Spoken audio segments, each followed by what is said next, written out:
She We did. had to fight our way through some undead that looked more aggressive than others.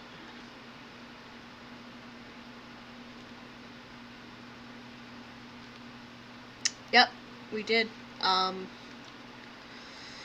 Found the girl, pulled her out of the wall, delivered her back to the friendly skeletons, so that they could protect her. They were very devoted to the task. Oh yeah. You guys rolled some pretty high persuasion rolls. Yep.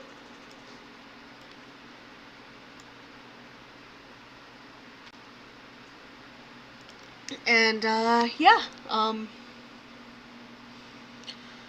from there we doubled back, found a giant tentacle monster who, just your general eldritch nightmare, as to be expected. Alina went full angel and flew over and started smacking it with a sword. Everyone went hog wild in the battle, showed off some cool skills. And Bonjay summoned two hella clutch octopi. Yeah, defeated a tentacle monster. That covers the long and short of it. Does anyone have anything else to add? It was a tentacle monster that none of us could really identify. Yeah. That was that seemed to be the note that we left on at the very end of last game. Yeah, so to fall back a little bit and add a little bit of detail to the recaps, you guys made your way through the narrow and twisting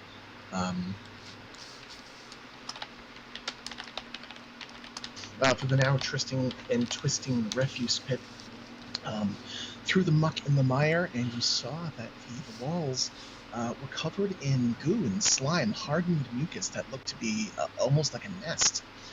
Fighting through some extremely aggressive skeletons, unlike the ones you've seen before, you discovered Sana partially stuck in one of the walls. Alina and Incognitus and Bonjay, you all worked together to free her. All the while, Alina, you were assaulted by psychic spears that tried to strike and prevent you from performing your duty. Upon freeing her, right before freeing her, hello. Upon freeing the young lady, Alina, you discovered the presence of disease in her body, black veins that riddled through her form.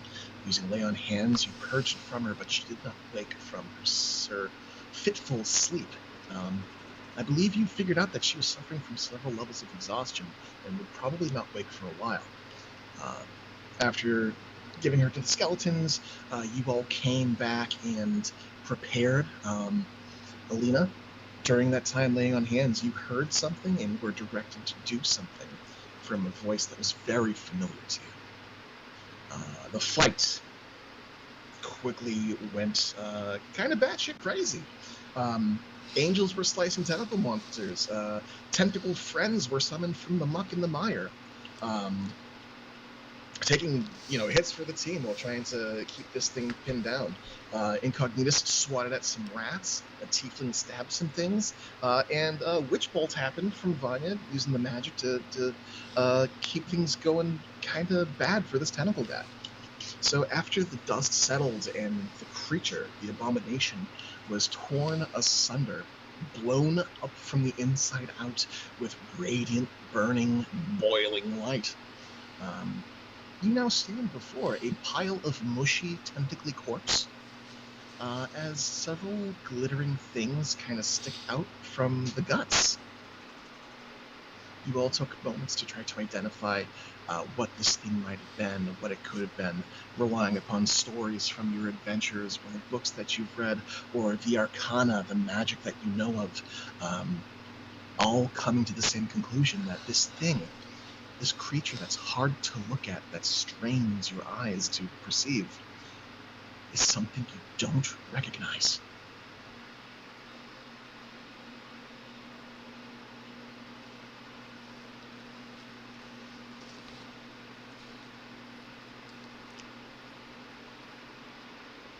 I'm gonna try and get the shiny things. All right, you begin to root around in the guts and the goo, and let's see. As you sort of push and peel apart this creature's stomach, you find that there are lots of partially congealed and partially digested pieces of giant rat inside there. There's lots of bones, there's lots of fur, and the smell is foul. But as you reach a gauntleted hand inside, you manage to pull out a long and slender golden rod, but it's unlike any magical wand you've seen before. Affixed to it are a number of branching golden, extrusions, each tipped with a small, faintly glowing aether stone of a different color. You see red, purple, blue, green. There are many along its length. It looks more like a scientific apparatus than a wand.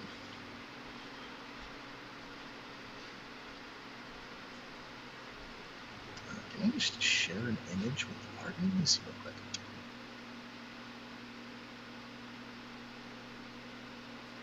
You can post it in Discord. I could. Give me one moment.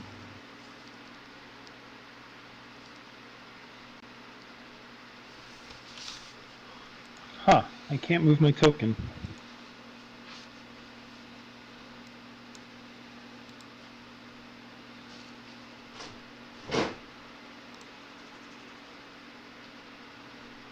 That Oh no, changed who it? died?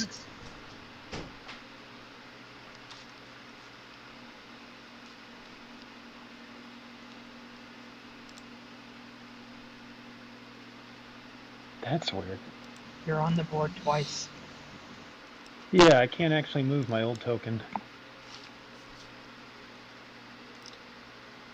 There we go. It looks like this.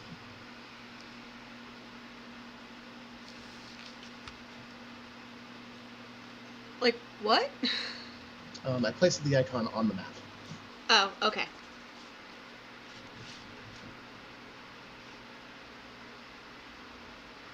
Is that a gnomish windbane? All right, Mitch, are you sure you can't control your other icon? Not my old one. The one What behind the rock, is? I cannot do anything about. They've got different pictures. They do. But I'm trying to find out why, because it says it's controlled by Enceladus. So why is it saying? Is that Let me try something real quick. Hold on, guys. I was gonna say we had trouble with tokens last time, so that might be the same thing. We did. So it might be similar. Was that old token created by 5e tools? Nope, just regular. Let me see. It might be not working with the BTT. I can control it now. Okay. And it actually has my stats attached to it. Oh, good. Alrighty. Can everyone else control their tokens? Yep. Yes, sir. Yeah. Yep.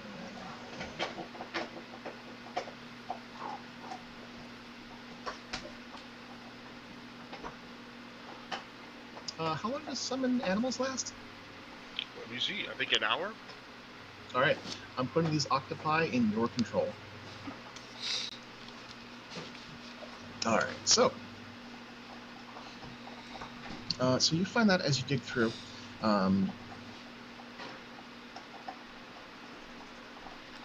And let's see, as you continue to dig and delve through into the creature's sacks, you also manage to find a set of somewhat unscathed, long and slender, leathery garments. They look to be almost like sleeves, but without a shirt attached to them. Pulling them up, you kind of flick off the muck and the mire, and they appear to be very, very intricately designed set of leather bracers.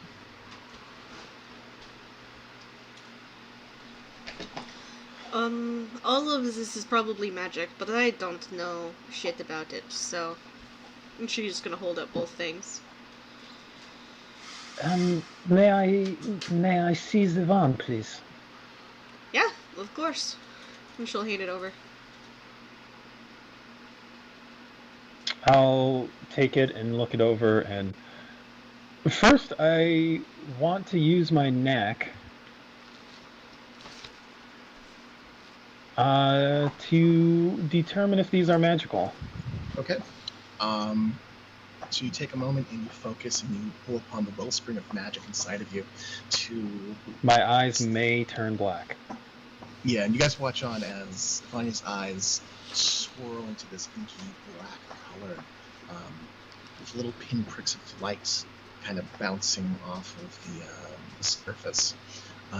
Vanya, you look at the items in hand, and the wand lights up like it's nothing you've ever seen before. You see multiple different colors, each residing within the different spherical aether stones along the top and length of it. It is magical. Just about every school is present. As you look at the bracers, you look them over and you see a faint blue swirling into purple, kind of pink and misty looking. You take a moment to identify it as illusory magic. It's illusion. I'm going to look over at the aberration and kind of poke at its body with my staff to see if I see any other magical glows within it. As you look inside of it, as you look at it with your magical vision, you see the periphery of your vision, the periphery of the creature. It's hazy and twisted, and it almost looks as though the colors drain from it and from the world around it. You see this faint shimmering, faint almost like sucking motion as though light is being absorbed. You don't see any glimmers of light within it, but you do see that strange effect, which is unlike anything you've seen as far as your abilities go. Well, that is rather unpleasant.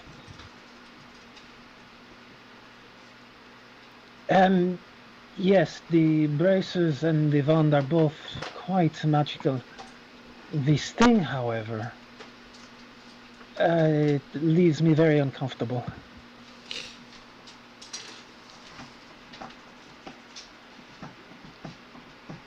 Well, clearly, I expected to leave you uncomfortable with the way it just attacked us.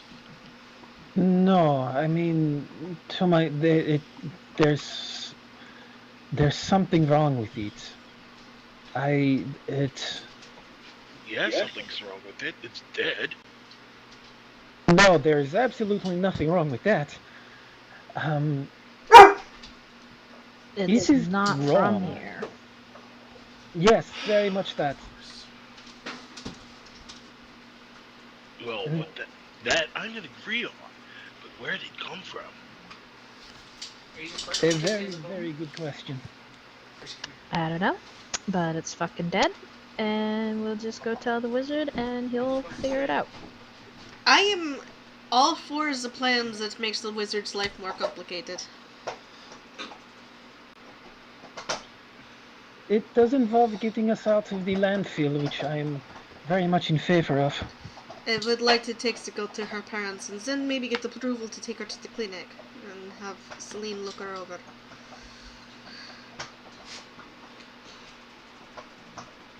And we should get the wizard to identify these items for us. I can tell they are magic, but I do not know what they do. That sounds like a plan.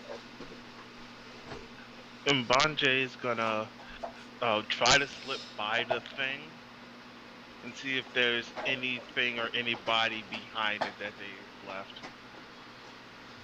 Yeah, it's easy enough to do. It's unable to attack you as you pass by it, as it is a pile of corpse. Looking past, you see that there's just this webbing of mucus and hardened gray goo that coats the walls and the floor. And there appears to be like a mound in the dirt where it had submerged itself, burrowed and encased itself. You see a number of holes in the ground about 3 or 4 inches in diameter that have been softened and coated with the mucus. Looking about, you don't see any items left behind, but you do see a lot of refuse, a lot of trash, a lot of dead rats. A lot of dead rats, specifically the broken bits and pieces of their corpses. Shards of bone, bits of tooth. Those holes, Mbaje's gonna try to look into them, poke at them with his staff. What he's looking for is to see if there's anything like an egg or an embryo or something. Sure. Yeah. Give me first a perception check and we'll see where that goes. Elena, were you gonna say something? Oh, I was wondering if I could assist with that. Yeah. If you want to assist him, Yeah. Mbaji, you can re-roll that with assistance. So, quick question: how well known is this island's ability to raise random undead? It's not super well known. There's a lot of rumors, and you had heard rumors upon joining with the gunslingers about this place. But before that, there were talks about maybe there being like lost magical artifacts or rare herbs or rare Well, species I'm of just wondering creatures. whether I should bring up the fact that whether or not this thing might rise because we're on call. Right. So you know about the information now upon landing. So that would be information that you know. Okay. Well, I'm gonna pipe up. So, given this island's unique undead situation, is this thing gonna get back up again? We should burn it. If Mbaje's just immediately pipes up. Okay. So as Incognitus asks that, and then Bungie, as you get kind of low and you kind of poke at the hole with your staff, it squelches and you kind of see a little bit of a squirt of the mucus pop up. And around it, it looks as though that hardened mucus is kind of dry, but it's wet inside. You feel that the hole is shallow and curves out toward the water. So there's maybe a tunnel or a burrow of some kind, but it's very narrow. Give me just a quick insight check at advantage, insight or investigation, as you piece it together. Insight higher. Insight, okay. With a 15 insight, you recall as young Sana was pulled from the wall that a set of tentacles were embedded into her back. The tooth-like, barb-like appendages jammed into her back, which withdrew as soon as you pulled back. You've seen the creature lash out over 15 feet to attack and slap at Alina. You think it had jammed its own tentacles into the ground to reach things in its domain. These holes, you believe, are the means by which it extends its tentacles and sensory organs. Wow.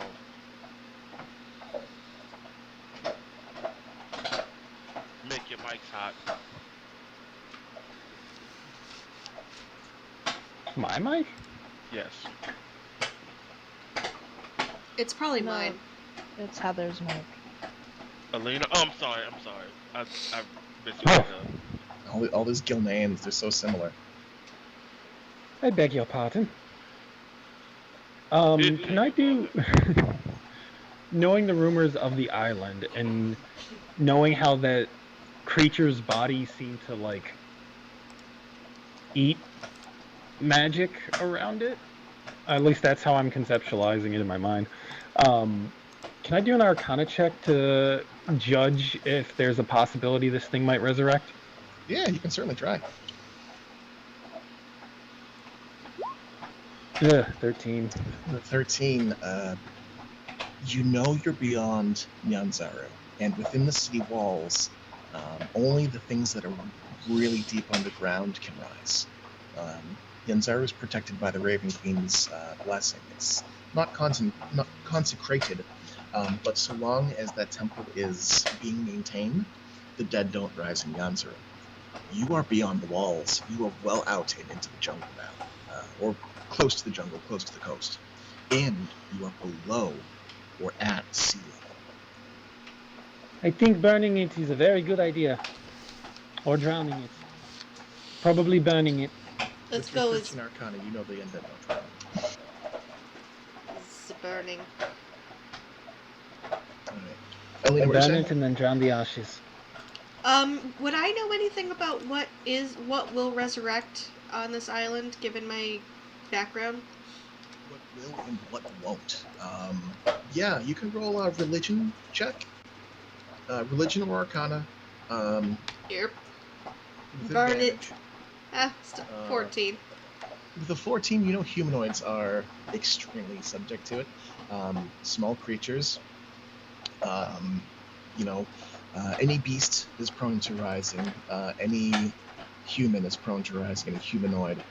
Elves they seem to have some kind of resistance to it. So elves tend not to. Those who are Fey touched either rise extremely rarely or not at all. Let's see, what kind of other creatures are there? Of course, Both the Gilneans elemental. are saying burn it. Yeah, both the Gilneans are saying it. But just for your information, any creature that is like an elemental or an outsider from the prime material plane, you would presume would not, because once they die, they go back to their home plane. Well, this has not gone back to its home plane, so It is burn super it. corpsey and super icky.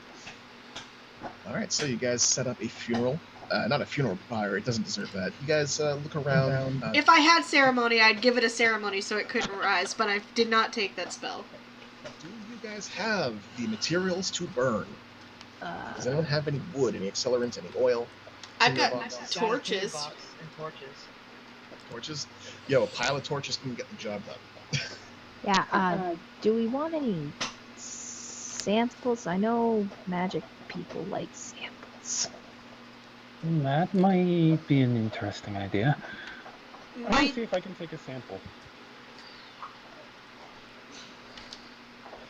just be careful, we don't know how this thing reproduces. It could be like a mushroom or something. At the first sign that the sample is getting larger, I shall burn it. Alrighty. Okay, so fine, you take a sample? Yep. Okay, tear off a shred of gross, boiled gray flesh. You can refer to this as abomination flesh. A vial of abomination flesh. Sure, it's abominable. As the rest of you get what torches and tinderboxes you have ready, you guys spend another 10 minutes setting up. Do you guys stick around and watch it burn? Probably keep an eye on the fire just to make sure that it doesn't burn the whole place down, but I'm not sticking around for too long because there is a little girl who probably needs medical attention. So it's got a lot of mass to it, and you understand the burn is going to take probably several hours to not just cook, but turn it to cinders. But you guys get... we could tell the skeletons to keep an eye on it. You get a good fire going about 10 minutes in after you think, yeah, hey, maybe the skeletons can watch it. But who are they gonna tell? I mean, tell no tales. A skeleton comes running into Nanzaru, like waving its arms, like in a panicked state. just collapses at the front doors. I mean, I guess I could make a nature check just to tell if this environment is too wet for that fire to spread. Looking around, yeah. It is right next to a body of water. And this appears to be seawater seeping into the area behind you. You guys may not have noticed because you've been walking on water for about the... This is around the time that Water Walk fails. great. How deep is this water I'm standing in? It's about knee deep, fetid and full of this gray, sticky mucus. Disgusting. Oh, I don't think the fire is going to spread, as I look to Alina. No, I think it's fine. We should get going and make sure that the little girl gets back to her parents. Maybe some medical attention. Absolutely. I can talk to them about getting a puppy maybe another day.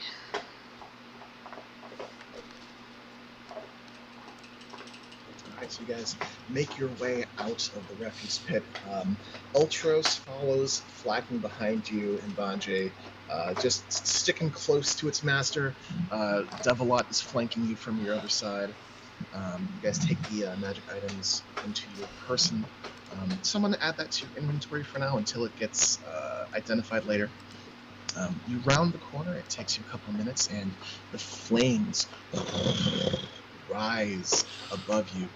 You see as the body starts to catch, it really starts to catch. You hear popping and sizzling and crackling as this yellowy flame turns red and hot, and black smoke begins to billow upward.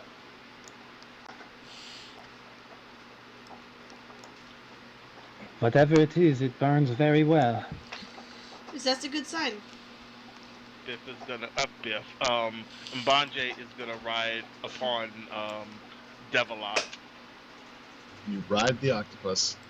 As you make your way out of the water, Devilot moves a little bit slower, but just tentacle over tentacle drags you, your giant body on top of its back.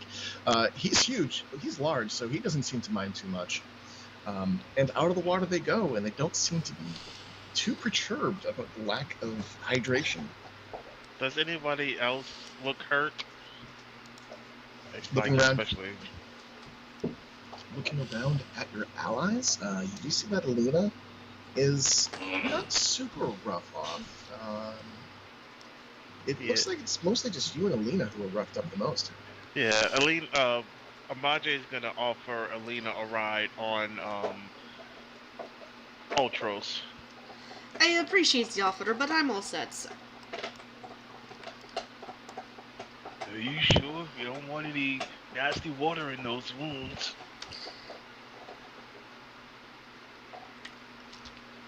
I mean, I will get cleaned up later, and if I get an infection, I mean, I have to stay at the hospital that I'm already kind of half staying at, so it's fine. That's a weird way of thinking about it, but to each their own. Plus, I have to give Selling something to yell at me about.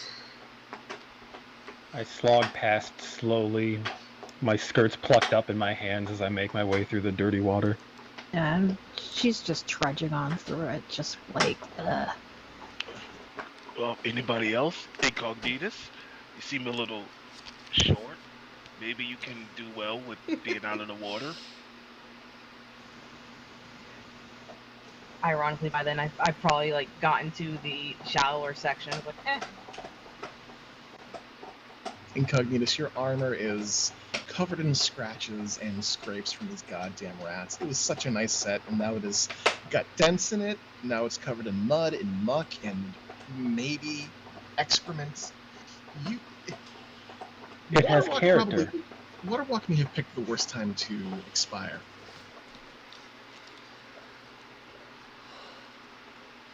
now the worst time would be in the fast-moving water.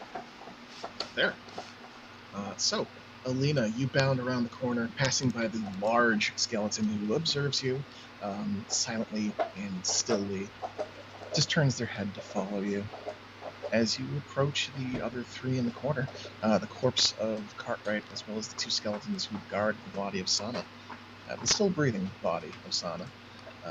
Not just a body, she's a person. As you look over her, you can't really get too much of a good look because these two skeletons are huddled, facing away from her toward the entryway. One is holding a massive shield that you recognize. It's your shield. And the other one is just holding her tight. I appreciate your service. You have done an excellent job. May I please have the girl and the shield, please? A few moments pass. The shield bearer stands and bows its head, presenting the shield to you. The second one goes to stand, lifting Sana up. They slacken their grip on her, sort of rolling her forward, but not out of its grip. Yeah, I'll pick her up and carry her. You grab Sana, and you don't know if it's the battle fatigue or the fact that you were so hopped up earlier for her protection. But as you lift her up, you realize she is a hefty young lady, and looking her over, she's bigger than Osa. She looks young, but her body is stout and healthy, and somewhat on the heavy side. You see that she's got a little bit of muscle on her. But your strength is, what, a million? 16, so it's not really much of an issue. 16. Yeah, you notice her weight, but you are stronger than the average paladin. You grab her, and you are good. Skeletons sort of just shamble out of the way and turn their attention toward you, watching you as you take Sana. In your arms, she is still breathing slow, shallow breaths. She has, a steady pulse. She doesn't look like she's at any risk of expiring, and the black veins have fully receded from her form, but she is out cold. That's fine. I will just pick her up and carry her out of this little nook. Out from the nook from whence you came. Mbanje is gonna see that and tap her on the shoulder. Maybe one of my octopus guys can carry her? We've still got more water to traverse. Alina pauses. All right.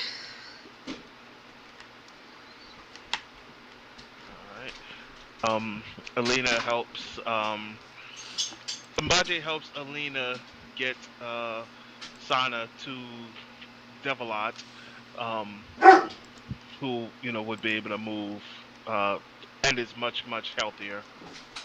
Alright, with a strange kind of almost alien intelligence, this creature wraps its little suction cup tentacles, massive suction cup tentacles around the small girl and almost swaddles her as it sort of lurches and lumbers, not so much rolling forward, but you can tell it's walking on land is kind of awkward for it, but its size and its strength, it seems to take it in stride.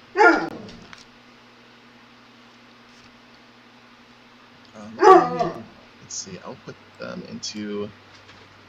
Alright, so, Mbanje and Alina, you have joint custody of Sana. You can move her icon. I'm going to linger with these skeletons a moment. Okay. And I'm going to pull out some kerchiefs from my pocket and kind of tie it around their upper arms. Okay. What color? Let's see. If it's one of my kerchiefs, it's probably going to be...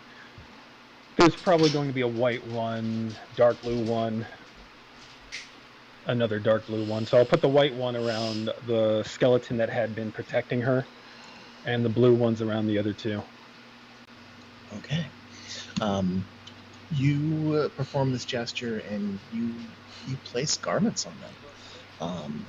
Their bones are, bleached and... Did I inadvertently free them from bondage? Possibly.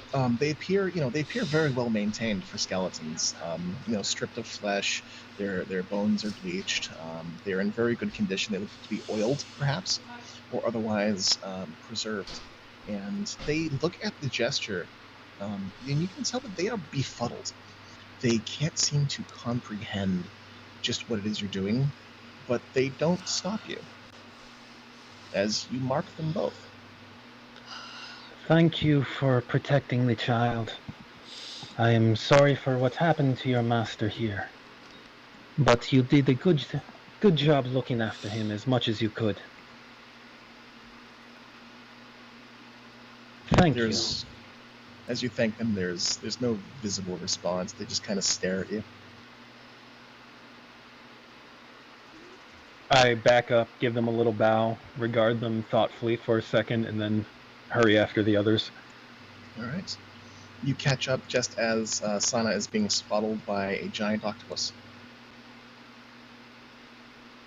We should find out whoever was the second in command of this place. Whoever's currently in charge now that, and I motion towards the dead guy in the corner. Yes, this is definitely on the list of things we should take care of. I'm more concerned about the child's first. I nod.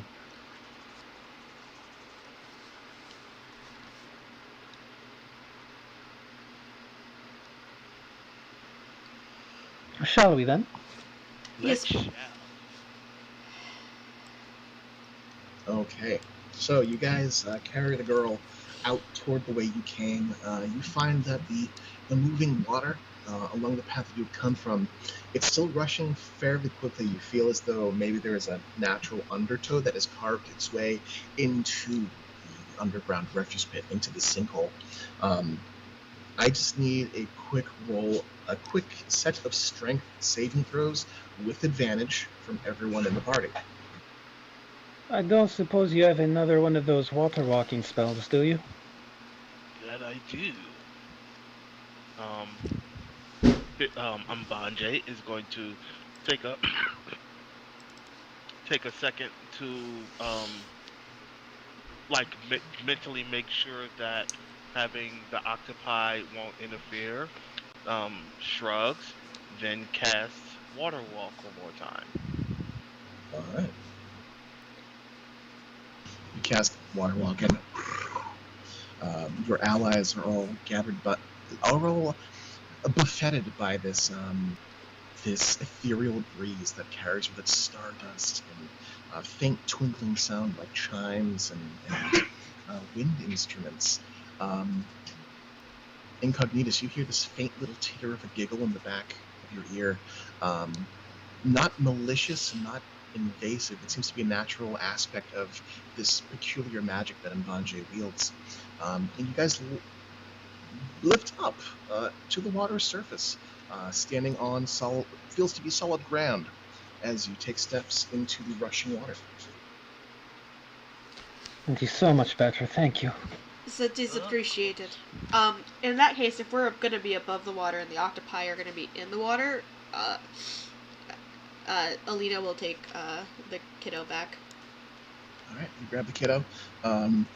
Ultros and Devlot kind of fight against the current, but they are nonplussed. This appears to be their domain. They seem to be pleased to get, some fresh water, fresh-ish, fresher than the last mucky well that you summoned them into. You guys make your way back along the circuitous path along the way you had come to find the slope leading upward. The two giant octopi they avail themselves to you, aiding in your ascendance, helping prop people up as they climb up the pile of dirt and refuse and gravel, more dirt than trash, approaching and making your way upward along the path you came from. All right. Once they get to, let me switch my thing. Oh, okay. Once they get to the end, Mbanje is going to lift his hands. You two have been the best help. I thank you. And he dismisses them. All right, both of the octopi sort of twist in upon themselves and blink out of existence in a small shimmering display of sparkles and stardust.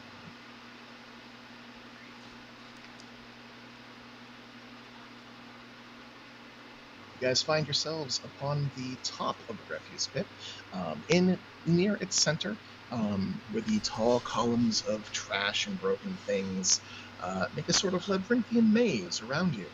It's easy enough to find your way back through following your own trail and the trail which had led you here in the first place.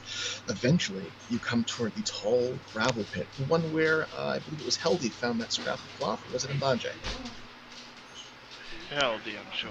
Heldy, you find the scrap of cloth, presumably belonging to young Sana or Osa, and you manage to weave and twist and find your way back to the main gates.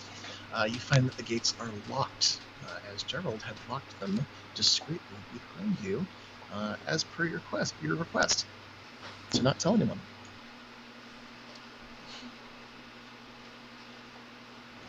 I'm gonna knock on it. How loud are you knocking? Loud enough if somebody's standing there, they'll hear it. Okay. Let's see here. Oh shit, okay. So as you guys get up, you do notice that you're starting to see little specks of starlight in the sky. It is sunset. It is not full sunset, but the skies above Tikal, you can start seeing like the stars and the moon long before the sun is fully set. You estimate that it's probably close to 5 or 6 now. As you knock on the door, Heldy, you hear a somewhat surprised and somewhat anxious, oh shit, as Gerald from many paces away hops and jogs back toward your location. Hush. Too loud, not too loud. You're not skeletons, are you? We are not skeletons. I got one inside me though. I mean, we are all in fact skeletons wearing giant suits of meat. Can you let us out? I have a little girl here who needs some medical attention. That is a very curious question to ask. There's a horrifying image to perceive. Did you say you've got a kid? Oh yeah, hold on. Give me a sec, please. And there's some clattering and some banging and some knocking, and you see the lock, the long rod, pop up, shift out of the way, and he seems to struggle with just the size of the gate pulling it open. Can I assist with that? No, never mind. I got a kid in my hands. I can't. You got a kid? Okay. So he noodly arms pulls the gate open, and he looks. Gonna help. Okay. Give me for shits and giggles. Give me an athletics check. You have powerful build, right? Yes. Okay.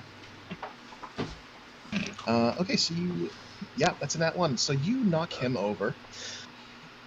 As the gate swings over, he falls onto his rear, onto the dry dust behind him, stumbling, and he kind of shifts and kicks back a few times, scrambling to his feet. As Mbanja, you push the door open. It's a heavy door, but you manage to pull through.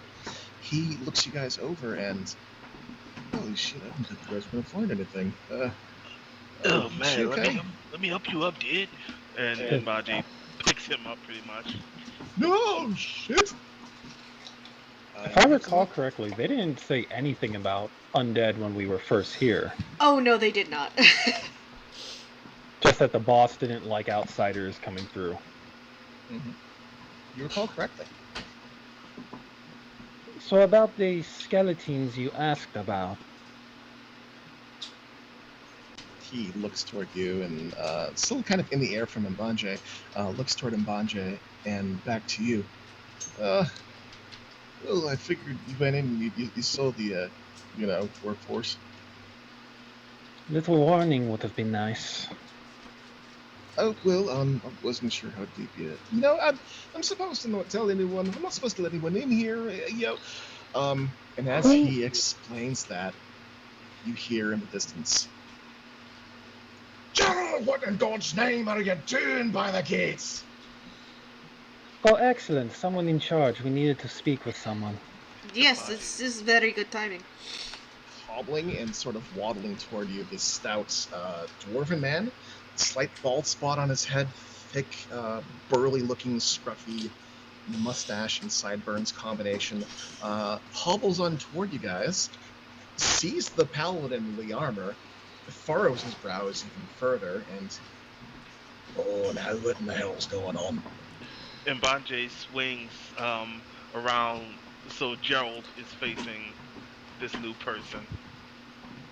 Hopkins, what did you do? They said He they were graciously assisted us in finding the body of your employer. And rescuing this little girl. Wait, Among other children. There's a little girl and other children? Wait, the boss is dead? The boss is dead?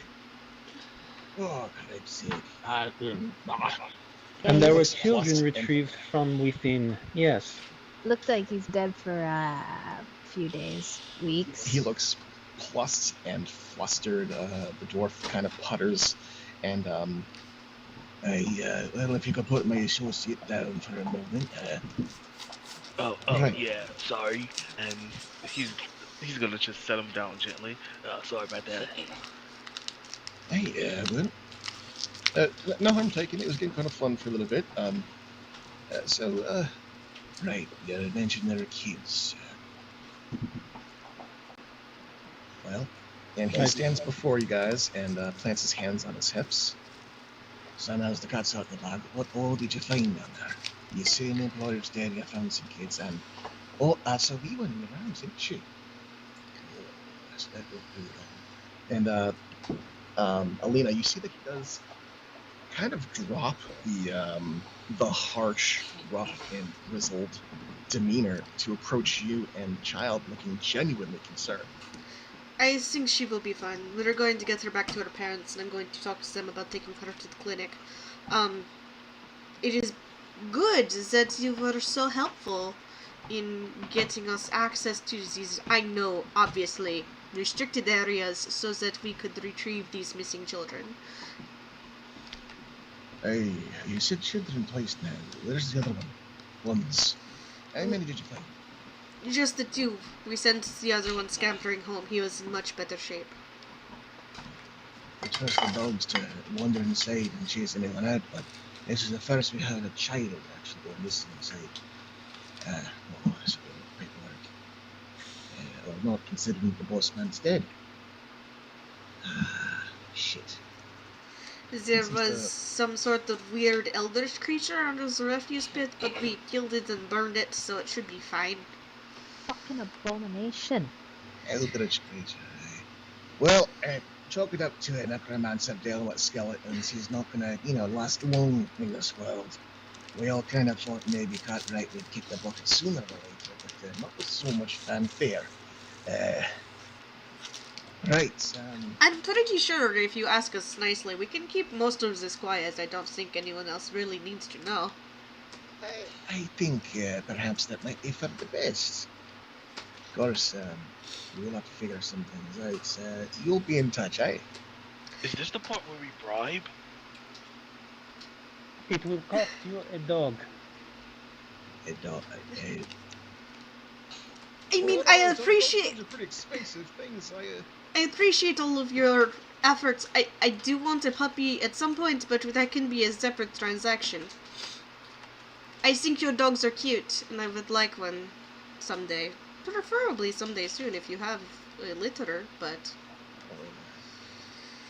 She's totally not telling you to give her a dog. The dwarf scratches behind his head, squinting a little bit. Aye, well, we did recently recover our mainest boss. They did go missing down in the kerfuffle down to the south. Wait, not south. Down at the west, man. Viola City. They should be just about weaned, though they are a bit skittish, and Armina herself is a bit skittish. But if you are interested in taking one off of our hands, we might be able to arrange something there. I would love to train one, especially if they're skittish. I have a good track record with skittish people and animals. Oh, that's great, because Armina herself is downright untrainable. There's also the matter of your workforce. With your employer dead, I'm not entirely certain how long the skeletons will be willing to move about and carry out their duties. I may have an idea, but I'd like to come back perhaps tomorrow to take a look at them. Tomorrow? You're certainly welcome to come. It would seem that without a boss man, we don't get our commission. And looks toward Gerald, which is not entirely a good thing for any of us. Vanya is very skilled and super helpful. Yeah, perhaps something can be arranged. We will have to get in touch with someone's got to know. We'll talk about ourselves, amongst ourselves, and see what can be done. What a mess. The fine mess, Cartwright. What is it? Speaking of Cartwright, who exactly takes ownership of this whole operation? He looks at you, opens his mouth to speak, and goes silent. Gerald lifts a finger and goes to speak, and goes silent. Well, who was Cartwright's second in command? Tight lips. Gerald shakes his head, and Foreman does likewise. He was kind of a one-man show. You were all hired on simply as guards? Aye. We monitor the perimeter to make sure no one gets in, finds out about the whole scheme. I mean, it's very seldom that you find a man who's got such a perfect system lined up. You've got a workforce that, simply comes and manifests itself out of the blue sometimes. They don't drink, they don't eat, they don't ask for gold. I mean, we're the highest paid men here. Now we better get table scraps. Maybe you can work out some sort of joint ownership, profit-sharing scheme or something. Does that mean we're going to have to push mulch? I really don't want to go in there. There's a lot of cool mushrooms. Mushrooms are neat. I imagine this might be a lucrative opportunity for you. The dwarf begins stroking his beard and frowns a little bit. Hey, perhaps someone would have to have access to the deed, of course. And you see him lick his top row of teeth. Hey, come to us tomorrow and maybe we'll have some news for you. That would be fantastic. I nod. We really ought to see that the child is returned home. In the meantime, I would suggest tightening your guards for the next several days to ensure that nothing tries to leave the refuse pit. May be advisable. I'll see if there are any more flaming fisted can be spared this way. And if you run into any trouble, I can be reached through the temple, and just ask for Alina. I'll come. No problem. Hey, if you've got trouble, I'll send Gerald your way. He can run pretty fast when he's scared of something. Most dogs tend to be very, very quick. Good. I would like a companion that is quick. Foreman nods in your direction, and he goes to reach to shake your hand and realizes that you are holding a child. If you're looking, ask for Bastard. Bastard Ironpike. This is Hopkins, Gerald Hopkins, and we'll be in touch, I assume. We will have to come get a puppy. And Alina's gonna start heading out. You guys begin to make your way outward. Give him a little wave and follow after Alina. Lost dog. She points at Gerald. Lost dog? All the dogs are in the pen. Oh, the lost dog. Right. Once my shift is up. Oh, the other shifts are going to be up pretty soon, Hopkins. Oh. Lost dog, see you there. I give Heldy an amused look. Same.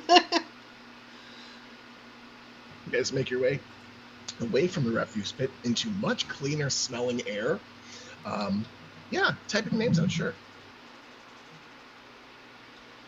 I'd like to make a point that as soon as water walking was cast again, Incognitus works on getting the muck off of and out of the armor she's wearing.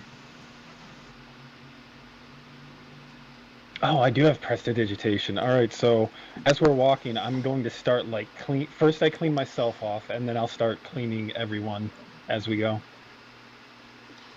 Okay. So you guys make your way from the refuse pit, cleaning yourselves off as you go. The muck and the mire, Vanya, you're able to remove all of it as you guys carry on. As you guys move into cleaner air and check yourselves and see the dings in your armor, I would like everyone to please roll a Constitution saving throw. Yay!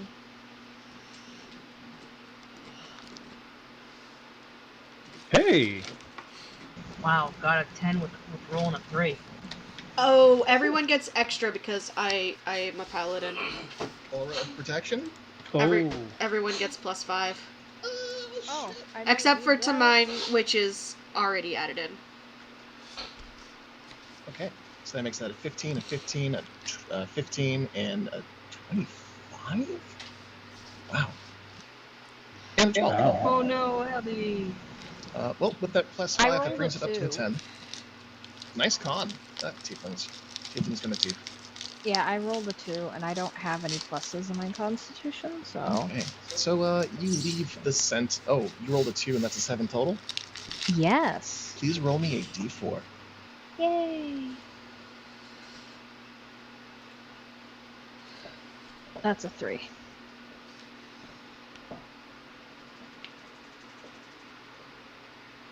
Okay. You all carry on, noticing the scent of the air is crisper and cleaner. You do feel the haze and the humidity of the jungle heat sweeping over you as you move toward the city, toward the stone. But the path that you walk is mostly dirt, surrounded by green, rolling hills. The air is a little crisper outside of the walls of Nyanzuru, or outside of all the people. Soon you start to hear the sounds of the old city, the hustle and the bustle, the shouts and the calls, the music and the general noise of the more festive area just outside of Nyanzaru. You make your way into the old city proper and find that none of you know where Sana hails from. I'll just grab somebody. It's the old city. Everybody knows everybody.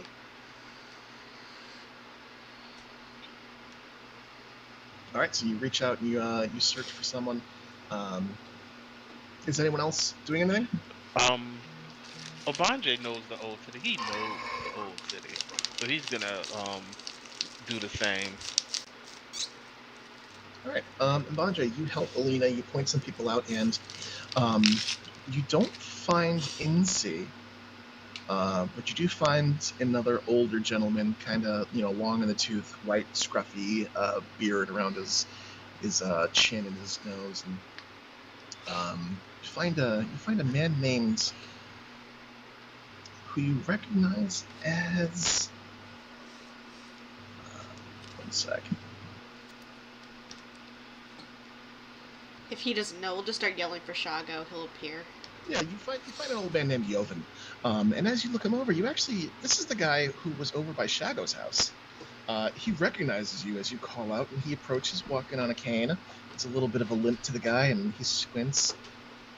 Hey, what can I do you for? What's that, a child?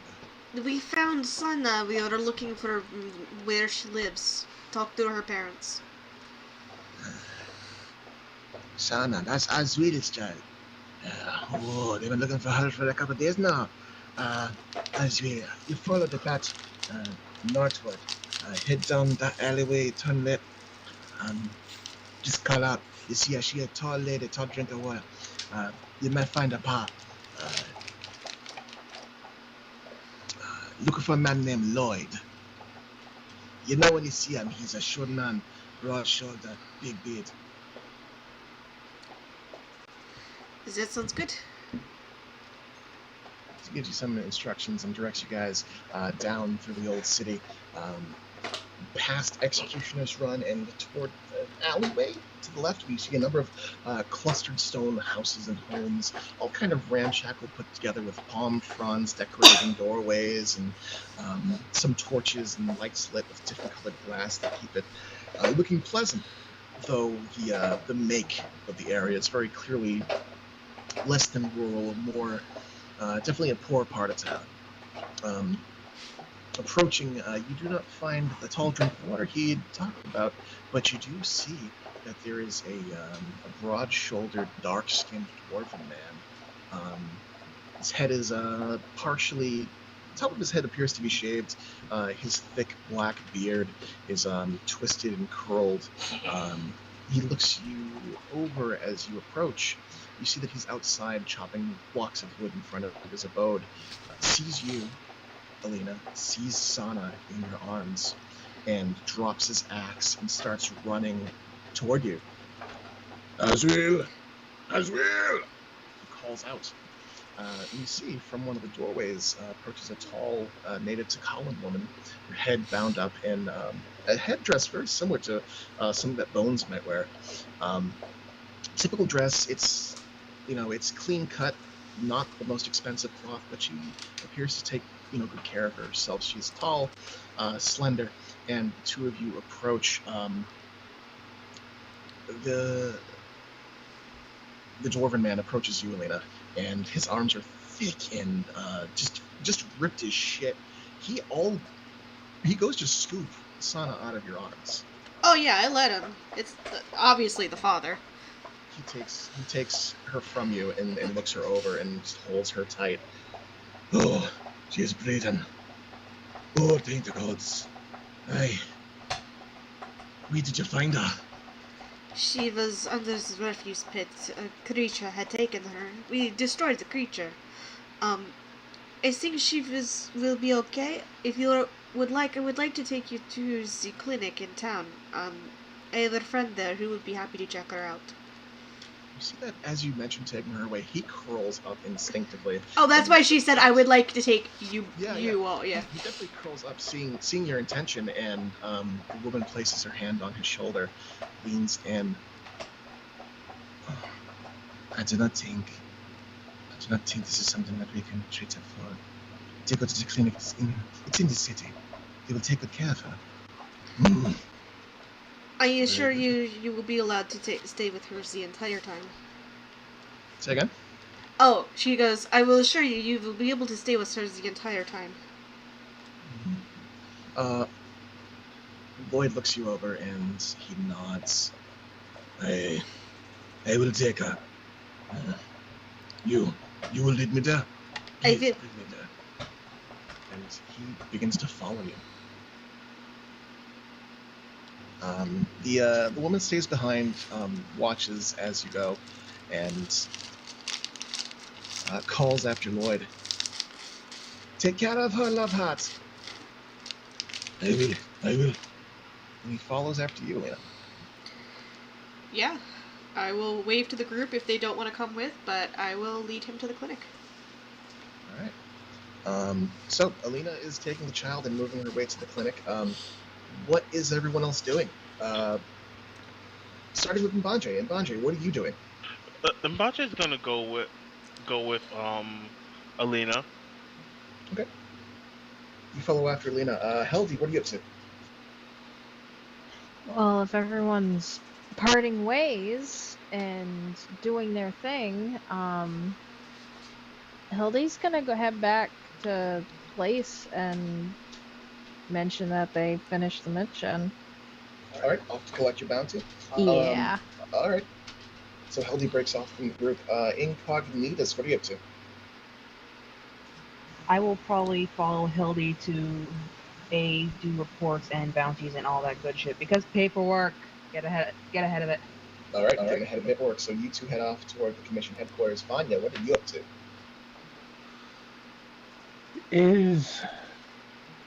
So the wizard in town, I know that's Crosp, right? Yeah, Crosp is the local wizard.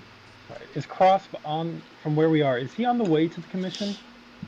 Yeah, he's halfway there. You would have to break from the party near the stockade site. So, okay. I would tell Alina if she wants me to take the bracers, the wand I've been holding onto. I can take everything to Crosp's office, see if he might be able to identify these, and then perhaps we can meet up at the guild hall. This sounds good. Take all of the things and annoy the shit out of him for me, okay? And she gives Vanya a wink. I will try. Alright, so as you guys go your separate ways and begin traversing through the old city and into the new city, Nyanzaru, passing through the gates, beyond the braziers and the torches, you guys more or less follow each other for a good long while. Vanya, you peel off away from the party as the main thoroughfare turns to Crosp's office. You see that it is still busy around the tiny little lighthouse that he calls his home and his office. The rest of you continue further westward into town. Heldy and Incognitus, you guys break off from the others to go to the guild hall, while Alina and Mbanja, you make your way even further westward, past Town Hall, to the Sailors District, to the clinic run by Sal and Farrow. Give me a second. Facts.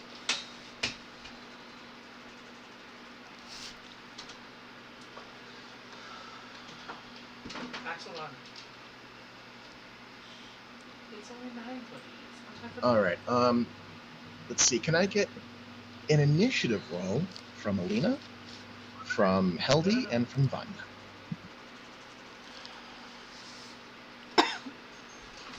That seems appropriate. Wow. One in the pool? Question mark? Not this time. Not this time.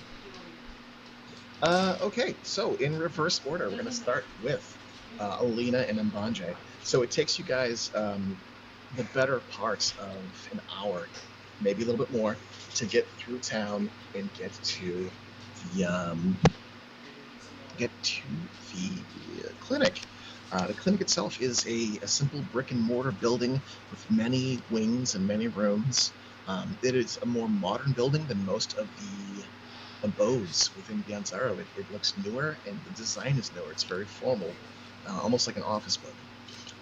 You make your way inside with the child, and there is a small reception desk as you enter. You see that there are several different healers of various skill level, with white, thin robes, clean and fastidious. Do I know the person behind the desk at this point? You know the person behind the desk. You've seen them enough. There are 2 or 3 that change shifts, and it's a young brunette woman. Let's say her name is Sandra. Sandra, is Salin in, please? Lady Salin, yes, I believe that she has forgotten the concept of sleep. Let me see if I can flag her down. Is that a child? Yes, that's why I wanted to have her look at her. I just got her out. I will get her for you.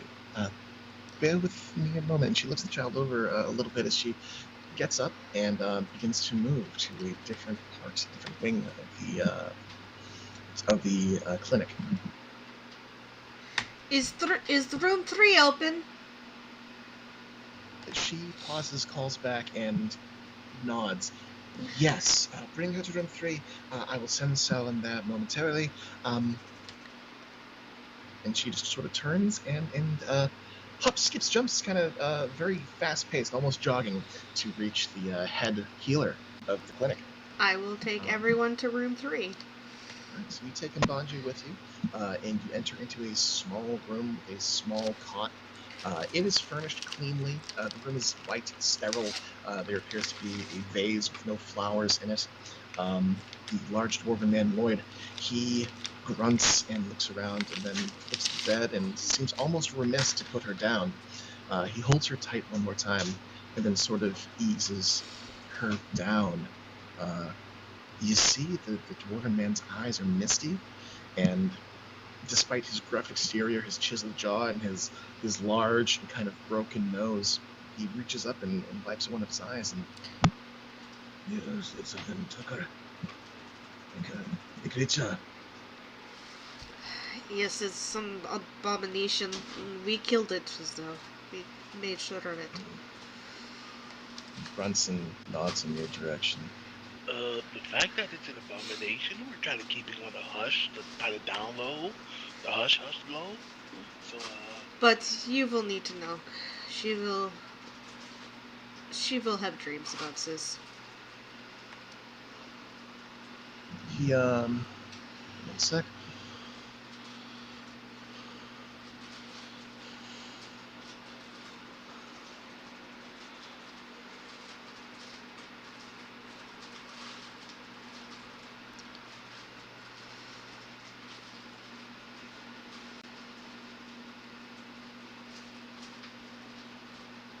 One moment.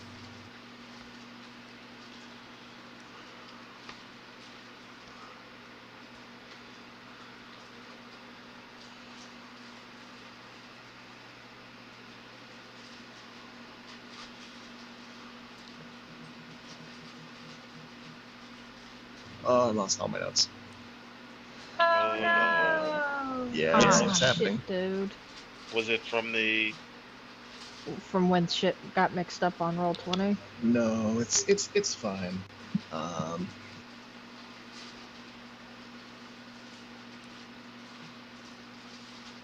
What's this music? Oh, I knew I recognized it. I found it.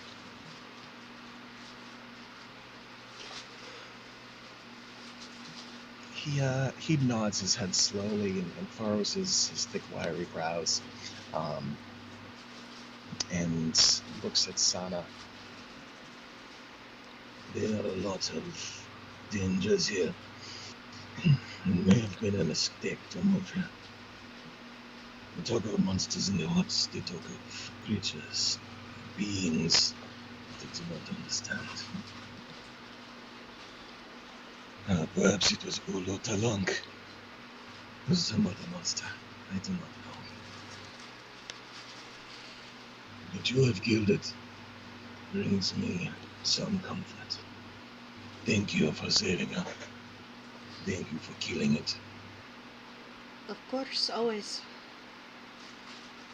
I wish I had a trophy of it or something. A different party member did that. I was just content getting rid of it. He nods slowly. You need fire to kill a monster. Burn it to the ground. Leave nothing but cinders. Rest assured, that is exactly the way it went. He runs a hand through his hair and grunts again. I had thought I had left the monsters behind. But they were only in Iadrofai. Naivety. I will stay with her. I will stay. And as he announces his will to stick around and stay, Alina, you do sense a presence behind you in the doorway as Salin approaches. The half-elf approaching. I hope I'm not interrupting. No, we have a little girl who could use some of your assistance. Yes, Andrew did not give me too many details. If you don't mind, is this the... She glances at the dwarven man and then the girl on the bed, and it doesn't quite click. Father? Yes, this is his, the father, Lloyd. And then she approaches the young lady and looks around the bed, and you see the light of recognition spark in her eyes, and she raises her brows and nods. I have never worked with the physiology of a mole, but I will strive to do my best. You see that Noodle is actually draped around one of her arms and curled around her bicep. She weaves a few finger gestures and speaks some words in Elvish under her breath. Her eyes go white for a moment, and she places her hand upon the girl's forehead. Lloyd does not seem pleased or happy or even he's concerned at this, but he does not interfere. You do see that there's tension in his muscles, and his brows are furrowed, but he does allow the healer to do what she's doing. Several moments pass as she draws her hand away from Sana. I see. Well, she is thoroughly exhausted, somewhat malnourished. How long was she like this? Where did you find her? What state was she in? I looked to Lloyd and then I looked to Salin. She was taken by a creature. It was feeding off of her. I was able to, with Simbanji's help, pull her away from its tentacles, and I, of course, healed her to the best of my ability, and got her into a safe place while we destroyed the creature. I see that would explain the radiance and the trace poisons in her blood. No, you have done well. I thoroughly believe if you had not healed her when you did, that we would not be... She looks at Lloyd and quickly goes silent. You have done well, thank you. She will need to rest. I can brew a few different restoratives for her. I would not recommend taking her from here any less than a week from now. Lloyd grunts, but relents. We shall observe and see to her condition. I believe she should get better. Who said it was feeding on her? She looks the girl over and shakes her head slightly. There's very little sign of physical trauma. Aside from the malnutrition, she's remarkably well maintained. I would like to investigate if the father, Mr. It is Lloyd. You may call me Lloyd. Mr. Lloyd, with your blessing, I would like to investigate further and ensure that she's fully diagnosed. Whatever may have happened to her. And he grunts and again relents. Make her better. Just make her better. That is all. Solid nods.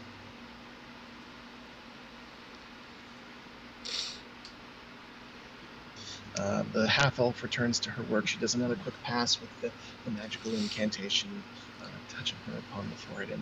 And Noodle actually slips down around from her arm. The somewhat obese, portly, pale albino python curls upon the bed beside the child, and she explains to the dwarven men, "This is Noodle. Children love Noodle. He is very well behaved, and he can tell me more things about her that I might miss. I will be leaving Noodle with her. Noodle is not a regular snake. He will not do snake-like things to children." Noodle is literally the best noodle. Noodle is perhaps the best snake I have ever seen. Lloyd looks between the three of you. I can attest that defeatedly. Noodle watched over me while I healed from my own infection, and was a fantastic babysitter.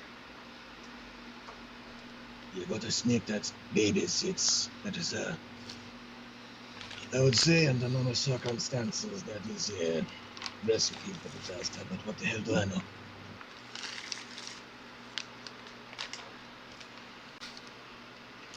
He grunts and kind of chuckles and takes a step back. Lawless, I will sit and have a watch. You do your magic. If you need anything of me, I do not know what I will do, but ask of me and I will do it. Just make her better. Salin nods, and Alina, you can see that very clear pang of very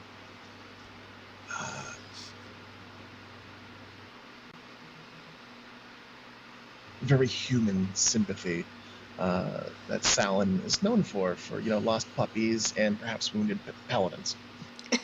Yep. To carry on in relative silence, Salin continues to watch. While Salin is performing, Alina or Mbanje, are you guys up to anything else while you're here? Nah, Mbanje is just like watching Noodle, because Noodle's awesome. Noodle is a very chill snake. The familiar occasionally passes you a glance, and you would swear that it's a knowing glance that he knows you're holding.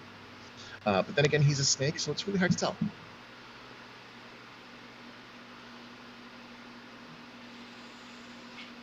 I know I have something to speak with animals. I mean, you talked to the dogs before, so. Yeah, the speech of beast and leaf. Oh yeah, you can speak to creatures and they'll understand you, but you can't understand back. Yeah. So he's gonna just like once in a while just watch and just mutter something like,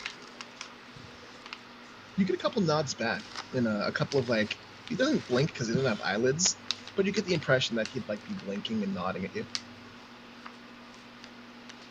It's a little flick of the tongue, and it's a very fat pink tongue. Like it looks like it belongs to a salamander. I didn't bring any treats for Noodle. I'm terrible. Noodle's on the job. He doesn't seem to mind too much. He's a very chill snake. Later. So as you resign to bring snacks later to the snake, we're gonna pull away from the clinic and travel a little bit eastward, back to Crosp's office. Vanya, you with us? Yes. All right, so Vanya, you make your way toward the miniature tower of a wide, what looks to be like an office building / home, with what appears to be a not quite a lighthouse coming up the top, but there is a small baby tower that comes out the top of the building. And you approach the front door. You see that there are many commissioner grunts moving about in and out, carrying things in, carrying things out. Mostly out. There are a lot of items that are not strewn about outside, but being packed into boxes. You do not see the wizard in question, but you do see a man that you bumped into earlier in the day. An elderly, somewhat elderly, withered-faced, long-faced man with a stark expression on his nose. His long, almost beak-like nose is sharp and imposing. His brows are furrowed perpetually, long, wispy things, and his hairline is receding to the point that it's definitely, certainly a bald spot. See layer, token layer. As you approach, he does not seem to recognize you, but he does call out after some of the men as they move the items about. Be careful with that. That is glass. Philistines and fools. He looks a little like Bill Nye. He looks a little Bill Nye. And as you approach, he doesn't really seem to pay you any mind at first. Pardon me, excuse me? There's a long pause before the man turns in your direction, and he looks you over, and his brows go a little high. I have a staff in one hand and a really fancy wand in the other, so I just kind of wave. Oh, it's you from before. Yes, what can I do for you? I'm actually here to see Master Wizard Crosp. Crosp is, well, the Master of Magics is preoccupied at the moment. And there's a clatter from inside of the wizard tower. No. Oh, shit.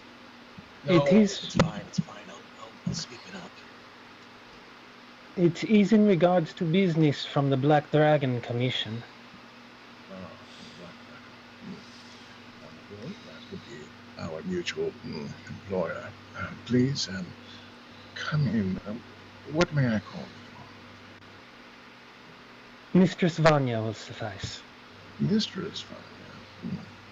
That was already. Well, come along. I shall introduce you to the Master of Magics.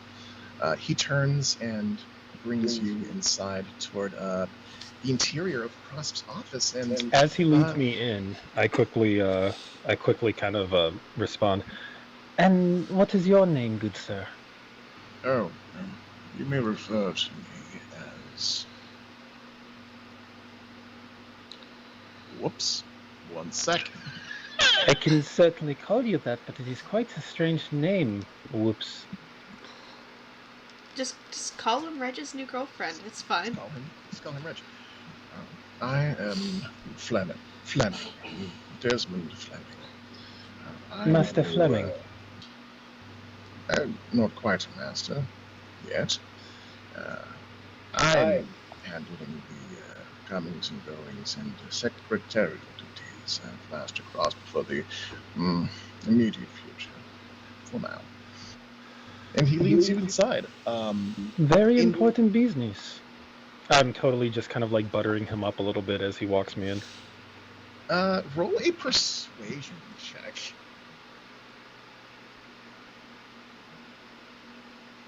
Persuasion. Why do I not have that trained? Stakes were made. Whoa! I am Nat quite 20. beautiful. Quite beautiful.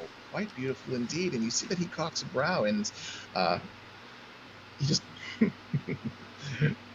Well, I suppose there are worse titles. He leads you inside, and you enter into Cross's office. Is this the first time you've ever visited the Wizard of Town? And you Most see likely. that in this this simple 2-story interior of this this office-like building with these colorful blue and white tiles, there are a number of bookshelves and desks that are totally empty right now with layers of dust upon them. There's a large empty cauldron that a handful of gnomes appear to be trying to lift and heft. One is doing a great job, one is getting pulled by the other. And standing in the middle with a broom in hand, you see a middle-aged human with a bit of a beard starting to grow, thin, wearing blue robes that are nicely kept.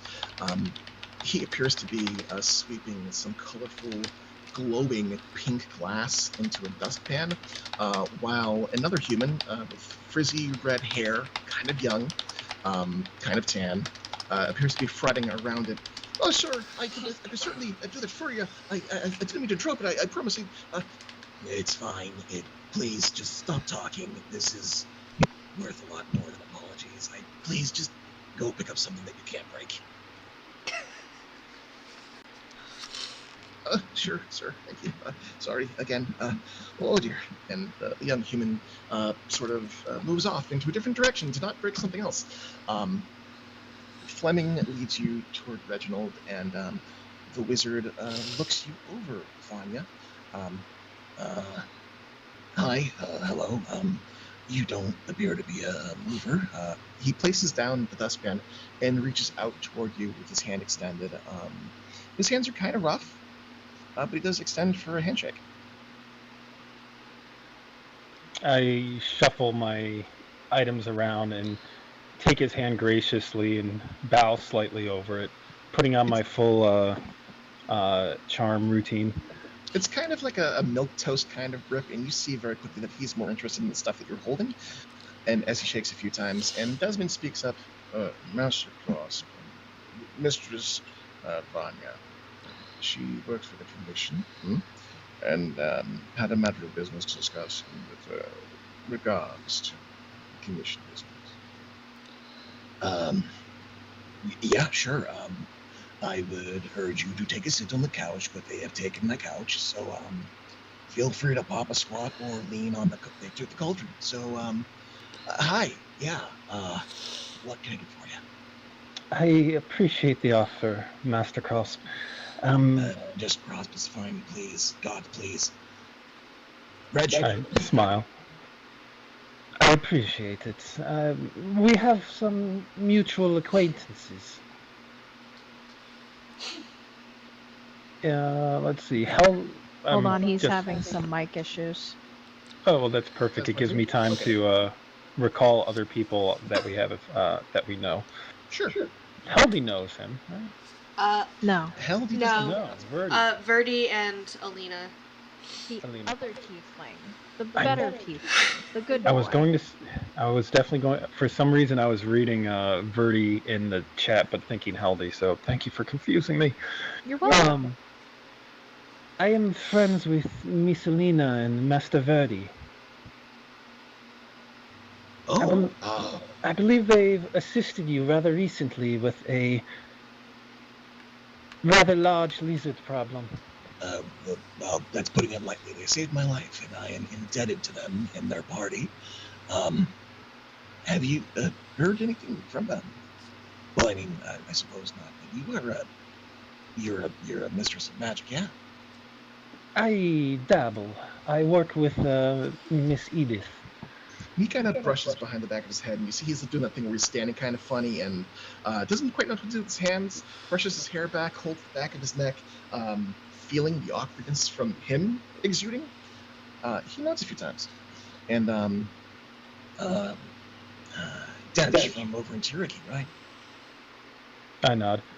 Oh, okay. If you forgive me for saying, you seem rather anxious. Yes. Yes. If you like, there is something I know that might help you relax for a few moments, if you would permit. He kind of cocks a brow, and you see Fleming is raising a brow. Master Cross, but I'm not sure if that's it. I would love to relax. Yes, sure. Master Cross, I smile, and I nod to Desmond. I assure you, it is not harmful. It is something very, very simple. And I will look over at Crosp and smile at him and make a gesture, and I cast Charm Person on him. Oh, okay. Is that a saving throw? It is. If he's willing, then he can decide whether to fail or not. But if he's willing, okay. So if you regard you as companion, yeah, you see him come. You see him sort of slacken, and he eases back and nods slowly. And as you regard him, he looks at you as though you are an old friend. I smile. It is a bit of magic. You will understand very shortly, but know that I did ask for your permission first. Hopefully it helps a little bit. Fair. Yeah, no, I'm feeling fine. What was the sort of business you'd like to speak about? Yes. My companions and I have recently emerged from the refuse pit. It is a stinking place. We encountered Refuse pit. astute observation, Master Fleming. And I bow my head deeply to him. We encountered a monster that defies description there, which is one of the issues I wanted to raise before you. The other is perhaps some assistance in identifying some certain items we acquired there. So at the mention of monster that defies description, you see Fleming. He reaches into his coat pocket and he withdraws a small black book. He looks interested. He begins to flip a couple pages. Cross likewise appears interested. His brows go high, and you see a sort of confidence on him, as though, hey, this is my wheelhouse. I might be able to help here. All right, yeah, monsters. And you wanted some items identified. I can certainly take a break and do that, yeah. I nod. If you have some parchment and a pen, I will attempt to draw this creature for you. And I look for a place to set up the items, and finding the place is a mess. I just kind of lay the wand on the ground, and then the bracers next to it, and then the brooch I unclip and set next to it as well. Okay, so you set them down, and Reginald takes a few moments, looks them over, and he pauses before moving his hands and performing the incantation, looks to Fleming, and for a moment you see this little wisp of mischief in Crosp's eyes. Hey, Des. Please don't call me Des. Mr. Fleming. Identifying magic items should be a simple task for a man of your skill. Why don't you take care of this? Very well, Master Cross. I shall perform rudimentary magics on your behalf, as you are so very, very busy. He approaches and crouches, and you see his old bones kind of struggle with the crouching as he approaches the items that you set on the floor. He utters some words, reaches out and touches the brooch. And during this, you see that Crosp is kind of like smiling and kind of watching him, and he passes you a glance, looks back to Desmond. A few moments pass, and Desmond begins to speak. It didn't seem like this simple approach allows for the permanent command of undead creatures. Assuming that you can convince them to follow your calls. If you can charm them for 30 days in succession, they will be yours. Quite an interesting item. You said you found this in the garbage. There's a bit of a story to it, but it's an object of interest to personal studies of mine. Personal studies? You dabble in necromancy, Mistress Vanya. It strikes me as a form of magic that does not benefit from the kind of open study that other schools experience. Certainly there is a stigma associated with the study of undeath and necromancy.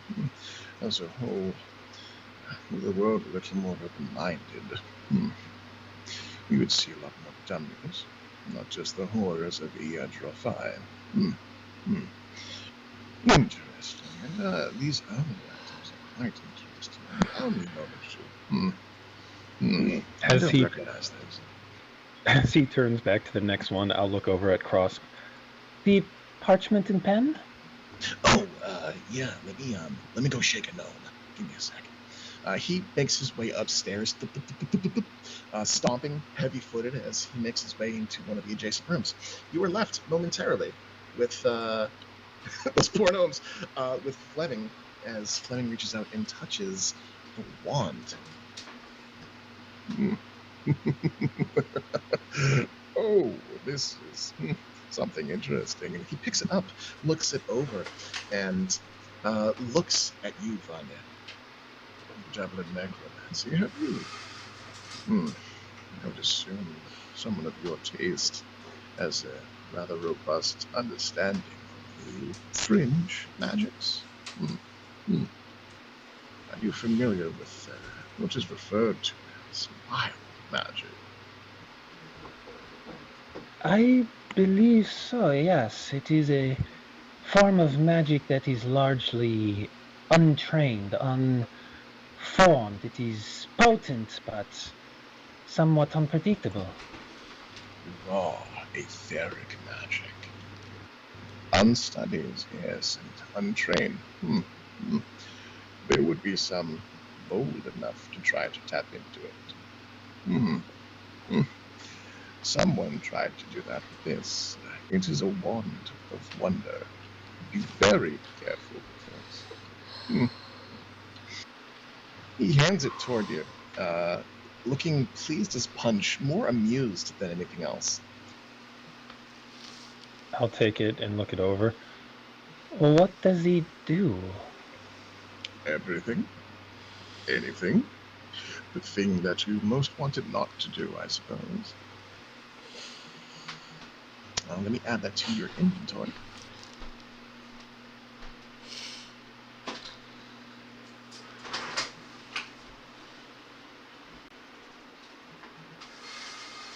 Let me just throw it in the all players box. Oh no. All players can see this. After it was identified, I looked it up and oh no. You don't know what a Wand of Wonder is? I did not know what a Wand of Wonder was. It's basically...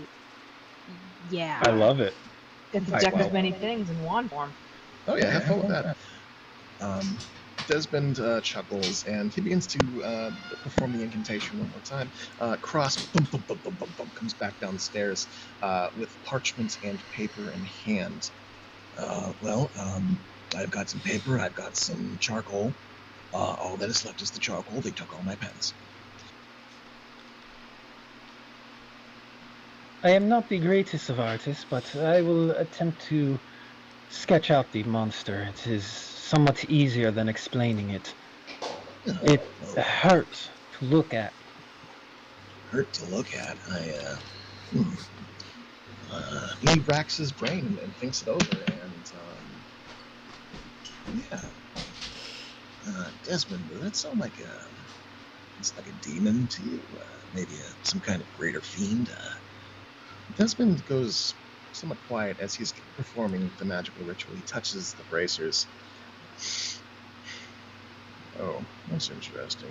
And he seems absorbed in what he's doing at the moment. Cross watches as you begin to sketch, and he continues to rack his brain, coming up with a few answers. But as time goes on, there are a number of undead creatures that can also produce psychological effects. A banshee's shriek can make you drop dead. There are creatures known as bodaks out there that'll also make you go dead if you look at them. A lot of them are you look at it and you die. Since you're not dead, I would assume It was very much not a specter, and its flesh was not necrotic in any way.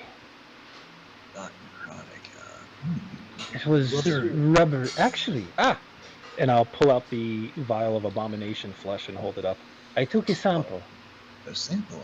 Yeah, let me take a look at that. And he reaches out toward you. He reaches to take the bottle, and you see his hands go still.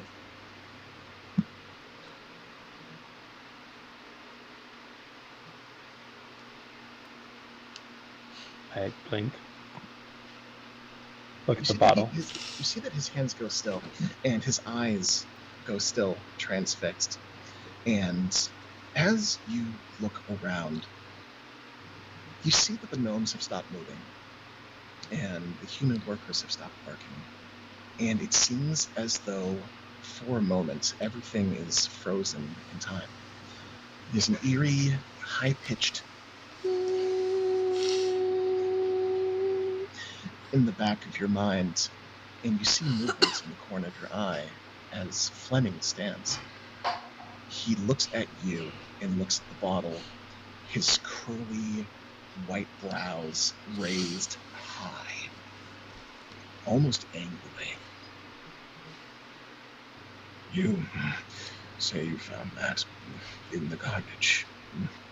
You have no idea what that is. Do you? I do not.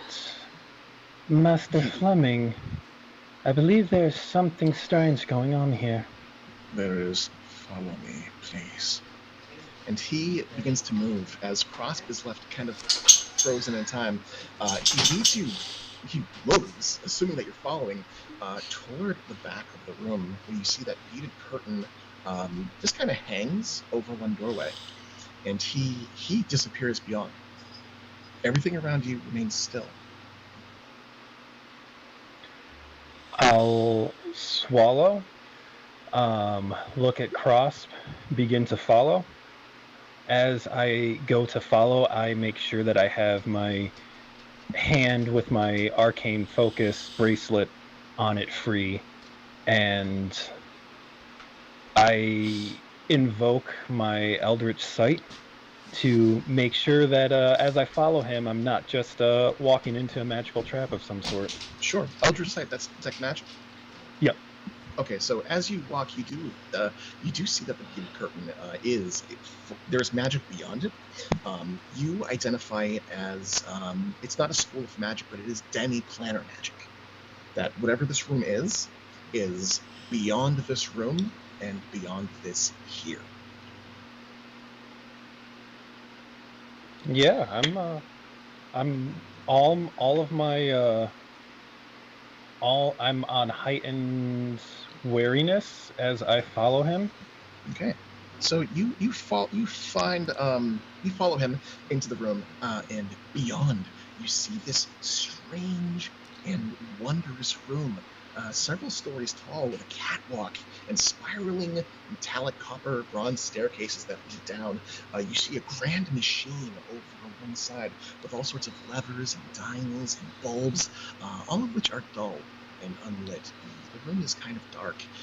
And above you see this observatory, this dome that looks out into a sky that is similar to yours, but vague and fuzzy and muddy.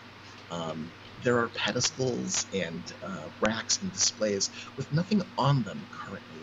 It looks almost like this second room has been cleared of its items. Fleming looks pale, and he mops his brow, and he looks at you as you enter, leaning against one of the pedestals. He looks at you, and he looks at the bottle, he points at it. Mr. España, are you familiar with the term cogito hazard?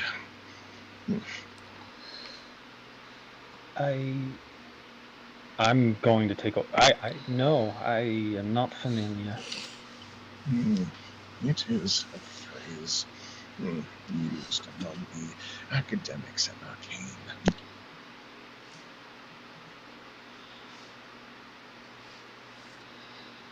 I describe a hazard of the mind, a substance or creature or concept that by simply knowing it would cause you harm.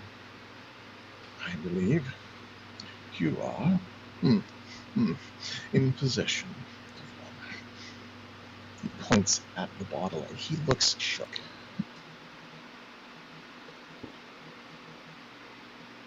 Where do these creatures come from? He looks you over and he looks around. First, how many creatures know about this? The monster, the beast, the thing you found. It's not a demon, Mr. España, but how many know? I want to do an insight check on him. Yes. I want to see if he's scared or eager. Sure. Oh. There's 2 in the pool. Yeah, I want to. Yeah, I only rolled an 8. I want to re-roll that. Come on. One of the pool. Actually, hold on a second. He's not charmed by you. So, I have a question. Yeah. This might be abusing our system a little bit, but I have magical guidance. When I make an ability check that fails, well, an insight check, I don't know if you'd call that a success failure condition. It lets me re-roll a d20, and I have to use the new roll. Okay. Could I stack that on top of a karma dice re-roll? Okay, so what you're talking about is essentially double advantage. The way that this is handled, generally speaking, is if you have advantage and your DM allows it, either with passive rolls or what have you, they would add +5 to a roll. So if you want to burn both and take double advantage, that would be roll twice, add 5. Yeah. I'm not sure how long I'm going to allow this with this particular party, but for now, for tonight, short of. That's perfectly fine. Nothing hurts by asking. Yeah, I'll spend a sorcery point to re-roll and use one in the pool. 17. So that's a 22. 22, okay. 22. Versus... Okay. So, you try to get a bead on this guy, and the first thing you notice is that he is, for an old man, he is a deceptively hard read. You're not sure what it is about him, but there appear to be layers upon layers that make him seem both unassuming and something else that you can't quite put your finger on. But you do manage to pierce through the front. You see that it is a form of excitement, but not in the way that you would see like opportunity. I want this. Excitement like things are happening and I'm not sure how to be about it. He definitely appears to be not frightened. Frightened's not quite the word. Unsettled. Unsettled. You're touching upon a sort of a certain An area of uncertainty. interest that he thought no one else really understood. Yes, you see that he recognizes that this is a threat. But the way that he handles it does not seem like what you would expect from an old man to be as scared of something. There's something that's off about his reaction, and it's not just the front or the layers of whatever he's putting up. But you don't see this as I see opportunity. You see it as something more intense and something more primal. Possibly more worrisome, but Possibly more worrisome. I note it. I was part of a small squad that went into the refuse pit to solve an unrelated problem. That problem being? Missing children. There are children involved with the Cogito hazard. Please tell me more. From what we were able to find, they did not have any, well, one was being held by it. Physical contact. It touched a person, a child. I nod. And I believe it may have reached out telepathically to another member of our party. Telepathically. Yes, of course. This child, I would presume that they are no longer of this world, yes? Succumbed to the creature? No, she leaves. We were able to save her. You see the corner of his lips fall slightly, and he nods. With your high insight check, you see that this is more, not disappointment, but whatever the opposite of what relief is. I see. Your party members have been touched. Come into physical contact with this thing. And the child has been in extended contact with it. That drawing of yours, he gestures toward you, can be completed quickly. I can attempt to. Do you have a method of magic? Can you show it to me quickly with magic or some other measure? I am afraid I am not particularly gifted in illusion magic. The drawing was the closest I could come to trying to capture the appearance of the thing. Although I do confess that its image is hazy in my mind.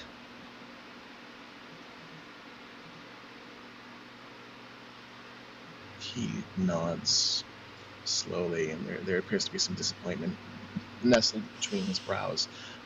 He nods toward you and moves aside from the pedestal of the desk that he's at and taps it. Oh! So, I misread something. I might... maybe... So with prestidigitation, I can create an illusory image that fits in my hand.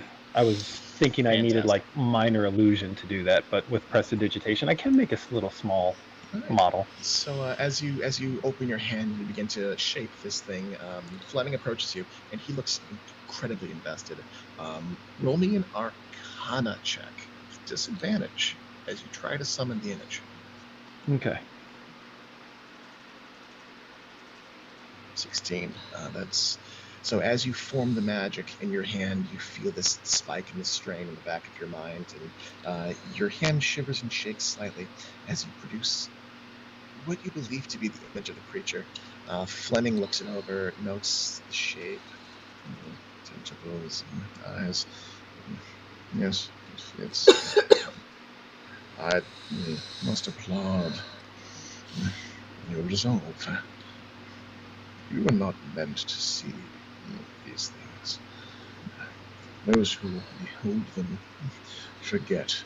It robs the mind, it burrows deep, and reproduces, or nullifies, or otherwise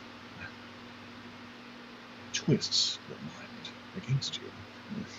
Hence the cogito of the hazard. Vile, vile things. I would impress upon you not to share this information only with those who must. Now, as for the child, that is a tricky thing. Given the traumatic experience that it underwent and how exhausted it is, I am sure anything they say would quickly be dismissed as a dream or a nightmare. Oh, Mistress Vanya, I am not worried about the word getting out. I'm worried for the child. You see, something like this will leave marks. Not the kind you can see. No, something deeper.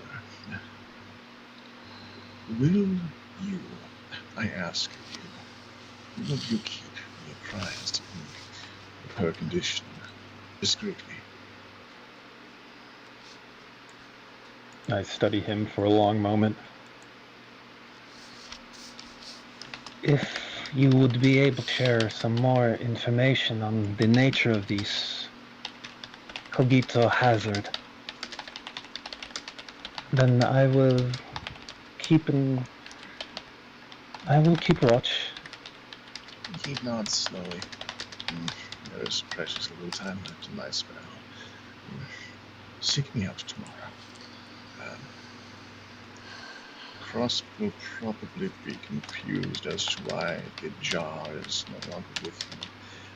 I would impress upon you to burn the wretched thing.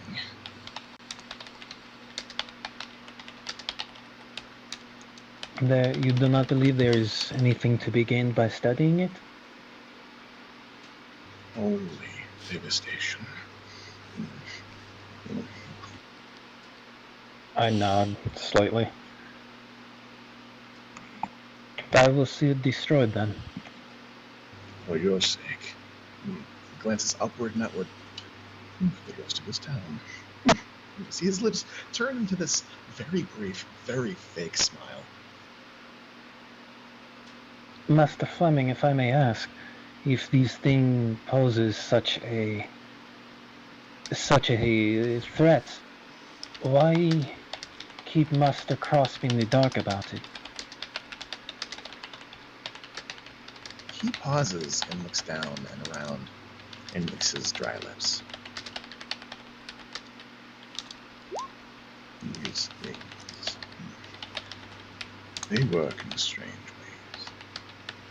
For someone as gifted and as intelligent as Master Crosby, something like this, the idea of it could very well propagate, turn the man of arcane science into its pawn. Those who have been affected by that, who have seen terrible things, I feel like I am certain you have this. He gives you a knowing look, staring into your eyes. It takes a certain kind of person to resist the games they play, to not play into their hands. Living or dead, they will manipulate.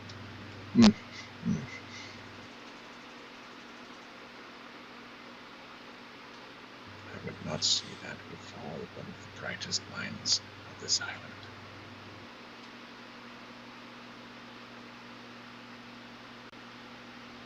I am going to nod in agreement and suppress a little shiver. I want to say that I found this whole experience and conversation kind of triggering. It reminds me very much of someone I don't want to think about. Go and, ahead and roll me that d20.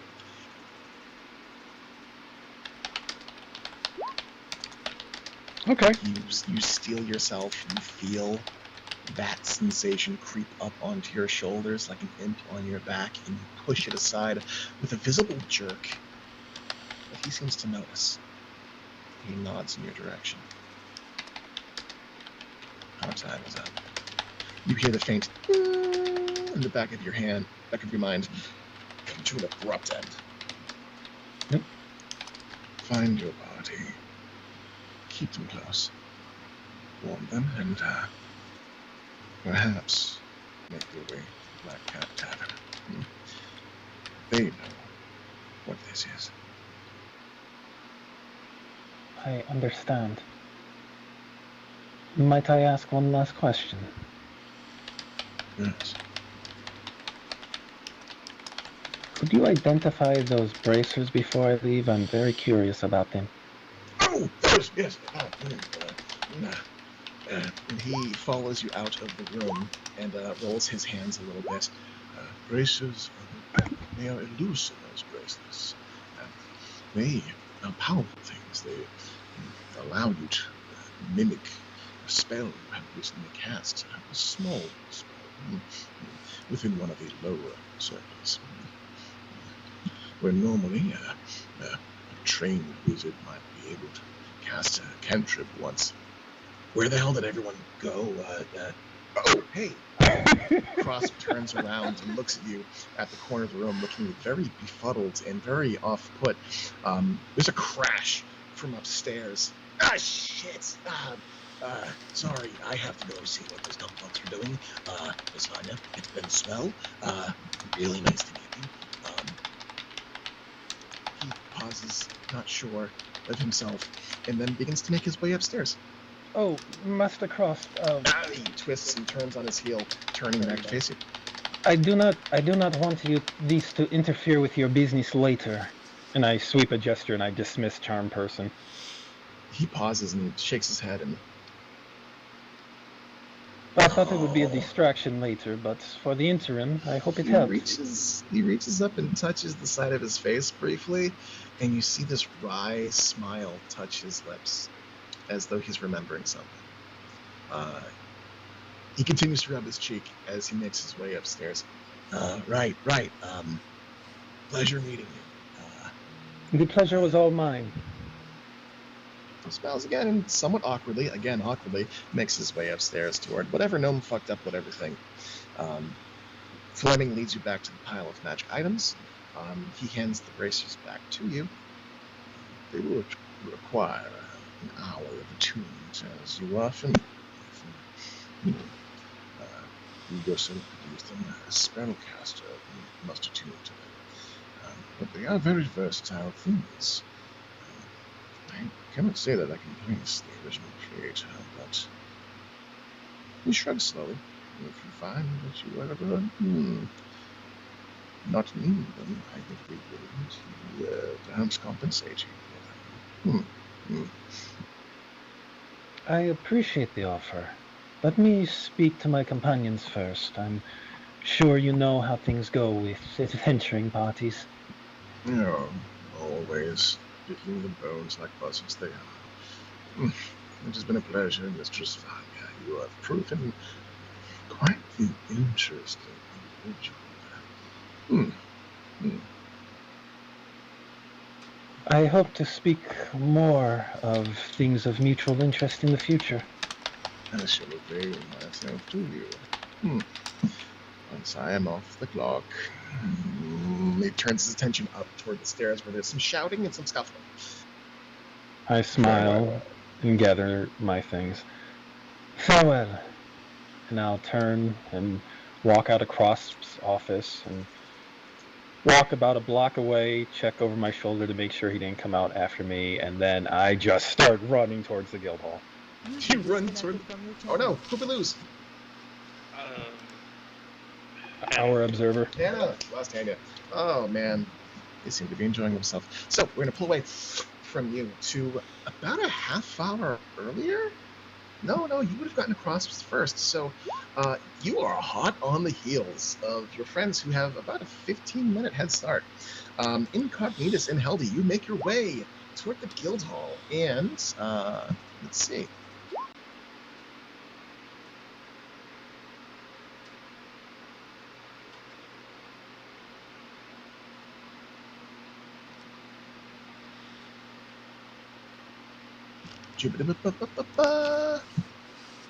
Here we go. The guild hall is bustling and hustling as ever. You find that there are people moving and shaking. The ramparts above the guild hall are fully manned. People are walking around, keeping watch of things. It's not really like on guard. There's a lot of shouting and a lot of calling and a lot of like negotiating. The city's being rebuilt, and the guild hall is being used for a lot of items. A lot of materials being moved back and forth. As you guys enter through the main gates, you do see that there is a rather bedraggled-looking tabaxi standing on one of the ramparts, keeping watch. He calls in your direction, hailing you. And he's wearing what appears to be leather vestments, but there are like bits and pieces of scrap leather that are sort of holding it all together. And upon his head, he does appear to have a ramshackle makeshift helmet made out of a stew pot. Welcome. You guys commissioned? Yeah. Lost kids. Found them. Oh, the lost Get it kids. done. Yeah, I remember that story from earlier. Yep. Head on in. It's pretty busy. Yeah. And he leans over and Heldy, you realize that he's kind of like he's watching you. And roll me a quick insight check. She's gonna watch him back. That's a nat 20. So, it occurs to you after this very brief exchange, he hasn't been calling out to anyone else who's entering. If he's watching you, and you see his eyes flit up and down, it appears he's making small talk and failing to flirt pretty hard. You gotta work on that. Yeah, I get that a lot. Sulking kind of falls back behind the ramparts. It's okay, guy. You'll get it someday. And she walks away. You guys make your way into the guild hall, through to the main entrance, and there is a bit of a line. As you approach the line, though, you see that the almost pink-haired dwarven woman, Muriel, the mistress and master of tomes of the guild, sees you at the back of the line, lifts up a finger to make a young man in black armor silence. Oh, hold your tongue for just a moment. Aye, you two in the back, I recognize you. How are things going? Come on, cut the line. Come forward. Alright, Hildy's cutting in line and getting up front, and so the kids. We found them in the refuse pit. Oh, I found kids playing in the trash. Big surprise. Are they okay? The girl is at the medic, and she's kind of out of it, but Aye, she the should be medic, okay. You're referring to the clinic to the east? Yeah, that one. Oh, the clinic, the one in the Saturn. Well, she works wonders. If anyone can help the girl, it'll be her. She's with Pa, so she should be good. Aye, well, that said, you can head off into that room. The good cleric, Ernest, he should be around in a few minutes. He's been going back and forth. I don't expect he's prepared to have you finished by now. But he'll provide some paperwork. You can fill it out and get your gold. There's quite a few less of you. Do the rest of you die? Hildy actually laughs. Oh, gonna chuckle out of the walking pile of armor as well.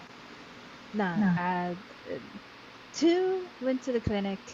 1 went to the wizard. The other wizard in the pit's dead.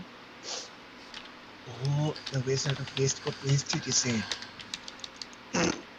Oh, that's a fine pickle, that is. What we've been looking to perhaps reach our grabby little fingers into infrastructure, so that may work out good for us. So, that might be some good drama for the next few days. Plus, I don't believe Elena would fall to much of anything. I'd have to slap at herself if she got in the refuse pit. The other man, pretty sure he was going to die, but it's good that he didn't. Right, so head on over to that room, and Eris will be with you shortly. Lots of paperwork to get your money, though. Good luck with that. I love paperwork. Oh, I'm shutting into you, little shit. The sooner we start it, the sooner it's done. She all but shoos you off as you guys are led or directed somewhat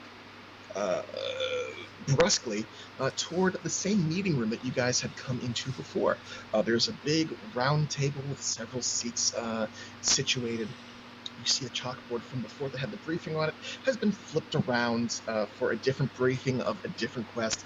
It appears that there's an investigation elsewhere outside of town, as well as armed guards being not scrambled, but being requisitioned for some kind of protection detail northward toward a location referred to as Xylarus's Landing. Doesn't make much sense to you two. Might make sense to the rest of the party. You guys sit down and you wait for a few minutes. Vanya, as you approach the guild hall, you jog up the hill and you are starting to huff and puff. You've been running, right? As much as I can, slowing to a fast walk when I can, but my constitution isn't very high. Okay, so you don't exhaust yourself, but you do manage to make some time by hustling, catching up to your allies. They had been about 10, 15 minutes ahead of you. You managed to catch up about 7 minutes afterwards.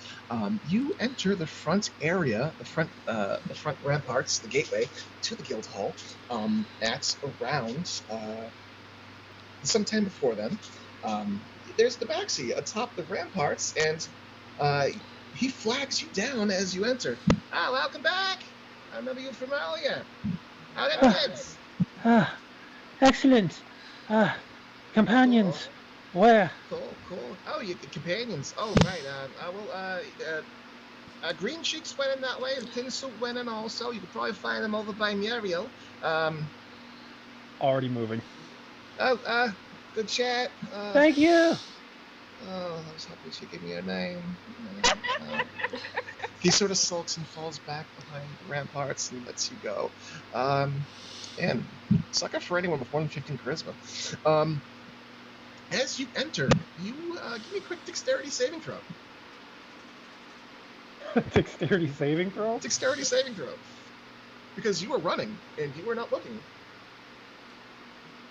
And you're taller than some people. Oh, 1 second.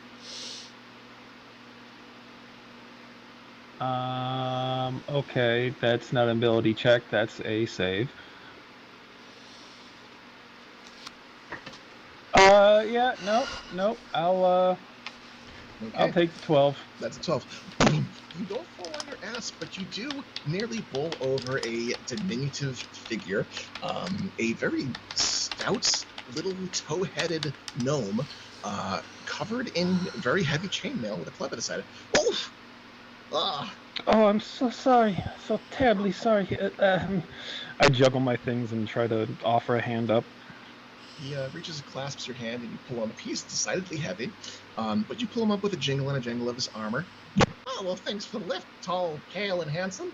You were here earlier. Yes, I'm looking for my companions. A green tiefling and a walking suit of armor. Oh, the dumpling horn chick. I think I've seen her go this way.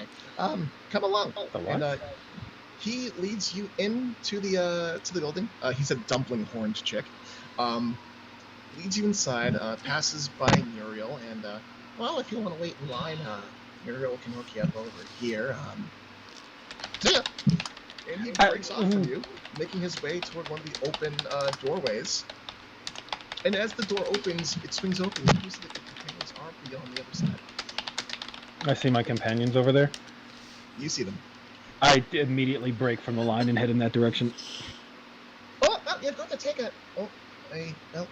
I'm joining my friends. They are already here. Muriel gives you a thumbs up as you make your way inside. Bedraggled, puffing and puffing for breath. Your hair is tussed, your face is sweating, and I'm it's been a very glowing. active You're glowing. You're glistening. You have had a very active day as you stumble on in the doorway. Ernest looks you over, smiles, seems to recognize that you're part of the team. He looks the group over. All right, which one of you died? Hildy just laughs again. No one died. Well, there goes my bet. I was betting on the big guy. Yeah, you should have seen him with some rats. I was betting on the rats. I've seen some pretty big rats. So I take it everything went good. Where's the paladin? Where's the big guy? Clinic. Clinic. Oh, so he did get fucked up. No, we found the kid. She wasn't in very good condition. I'm taking a moment to capture my Stars, breath you as actually found this is kids. happening. Oh, that's great news. That's great news. Ms. Darkmoon is gonna be stoked.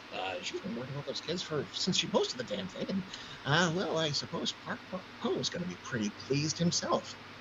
Great that he is.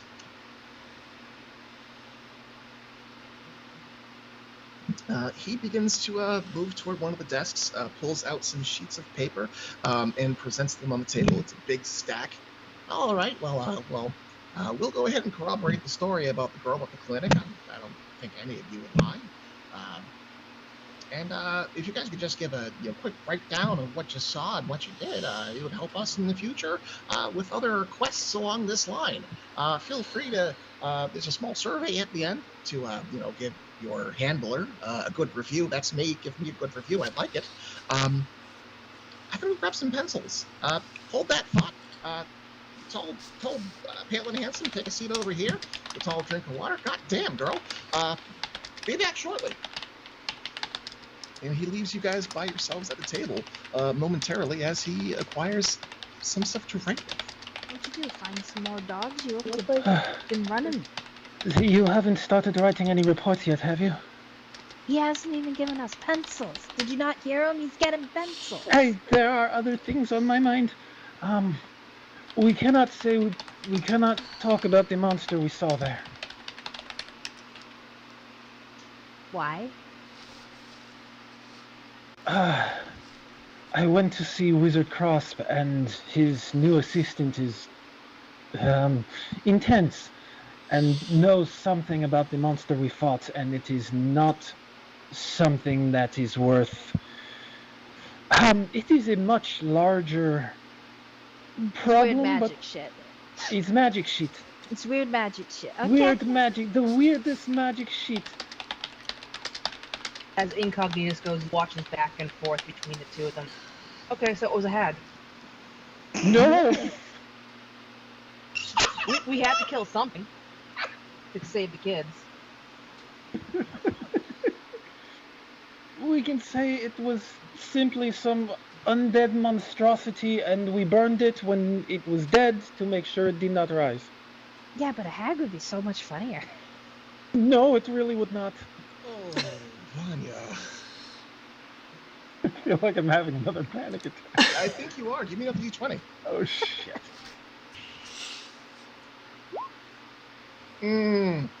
You feel that imp on your shoulder. It has got its barbs ready, but you are keeping it together. Okay, so big undead skeleton. We all the arms, and we burned it and destroyed it and smashed it, and it's gone now. Except we gotta possibly have to explain that the telepathic luring, because this thing lured kids. Don't hags do that? Yeah, that's why I suggested lying and saying it's a hag. That if he say, fine, it's a hag. You really worked up about this hag. Holy business. shit, it was a hag? It was a fucking hag. Ernest Why comes not? in with a cup full of pencils and eyes wide approaches you all. Oh, we haven't. I don't think we've ever seen a hag in Yanzuru. I've heard stories about it in the jungle, but that is incredible. Well, unfortunately, for anyone who wants to see it, it's very much dead and burnt. Yeah. Well, maybe it's for the best. I hear where they die poisonous reeds and things grow up out of the ground and it corrupts the world around them. Animals start going crazy and I heard their ghosts can turn into banshees and all sorts of crazy shit. That is Yes, you don't want anyone to go investigate the area. It needs time to settle. Ernest watches you for several moments. You know, I think I heard about that. I'm Gilnean, I know about these things. Yeah, an area of desecration. It checks out. Oh, if it's desecrated, then we really shouldn't touch it at all. Well, I'll let the powers that be know, and hopefully no one goes snooping around. I mean, the Expedition Commission will be fine to take your word for it. Those goddamn Flaming Fist guys, they'll go anywhere for a buck. I got the wizard. They got the Wizard of Waste got wasted? That's what Muriel said. Oh, she would. She's a fucking firecracker. Great minds think alike. Great hair, too. Yeah, no, it got him, and he's been dead for like, I don't know, like a couple weeks. He's bloated to shit. Well, that usually is what happens to corpses. That's really unfortunate. I hope that would mean the refuse pit is up for purchase, and maybe not purchase, maybe we work something out with the local merchant princes or with the new city council that we're putting together. The council is probably going to want to talk about this. But that's not for adventurers. You guys are here for getting paid and getting slayed or slaying things and getting... I really have to work on that top line. Right, so you guys should finish up your reports, and I think just the three of you should be fine. I can make sure that Melina gets her gold, your silver missile. And the big guy. I'll see to that they get paid eventually. They should be here eventually. Now they're supposedly watching some kid. Oh, I gotta go corroborate the story about the kids. So you guys finish up over there. Write what you're gonna write, I guess, and hand it off to Muriel, and she'll make sure that you get paid. Also, you gotta watch those slips. Yeah. But I think you and I both know that, being under 5 feet makes you pretty unassuming. As long as you're not crowing it. It's part of my endearing character traits. They're starting to expect it by now. Anyway, enjoy the pencils. Don't eat them all at once. And,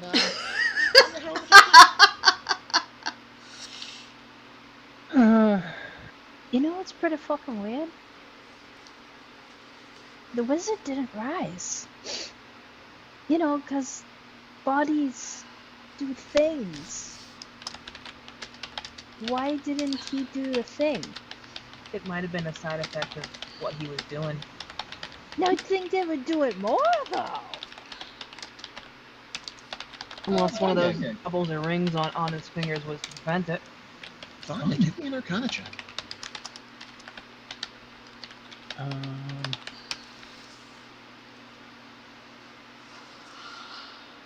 But ironically, that would be hilarious if the Wizard of the Waste rose and just kept doing his The thing. Wizard of Waste rose?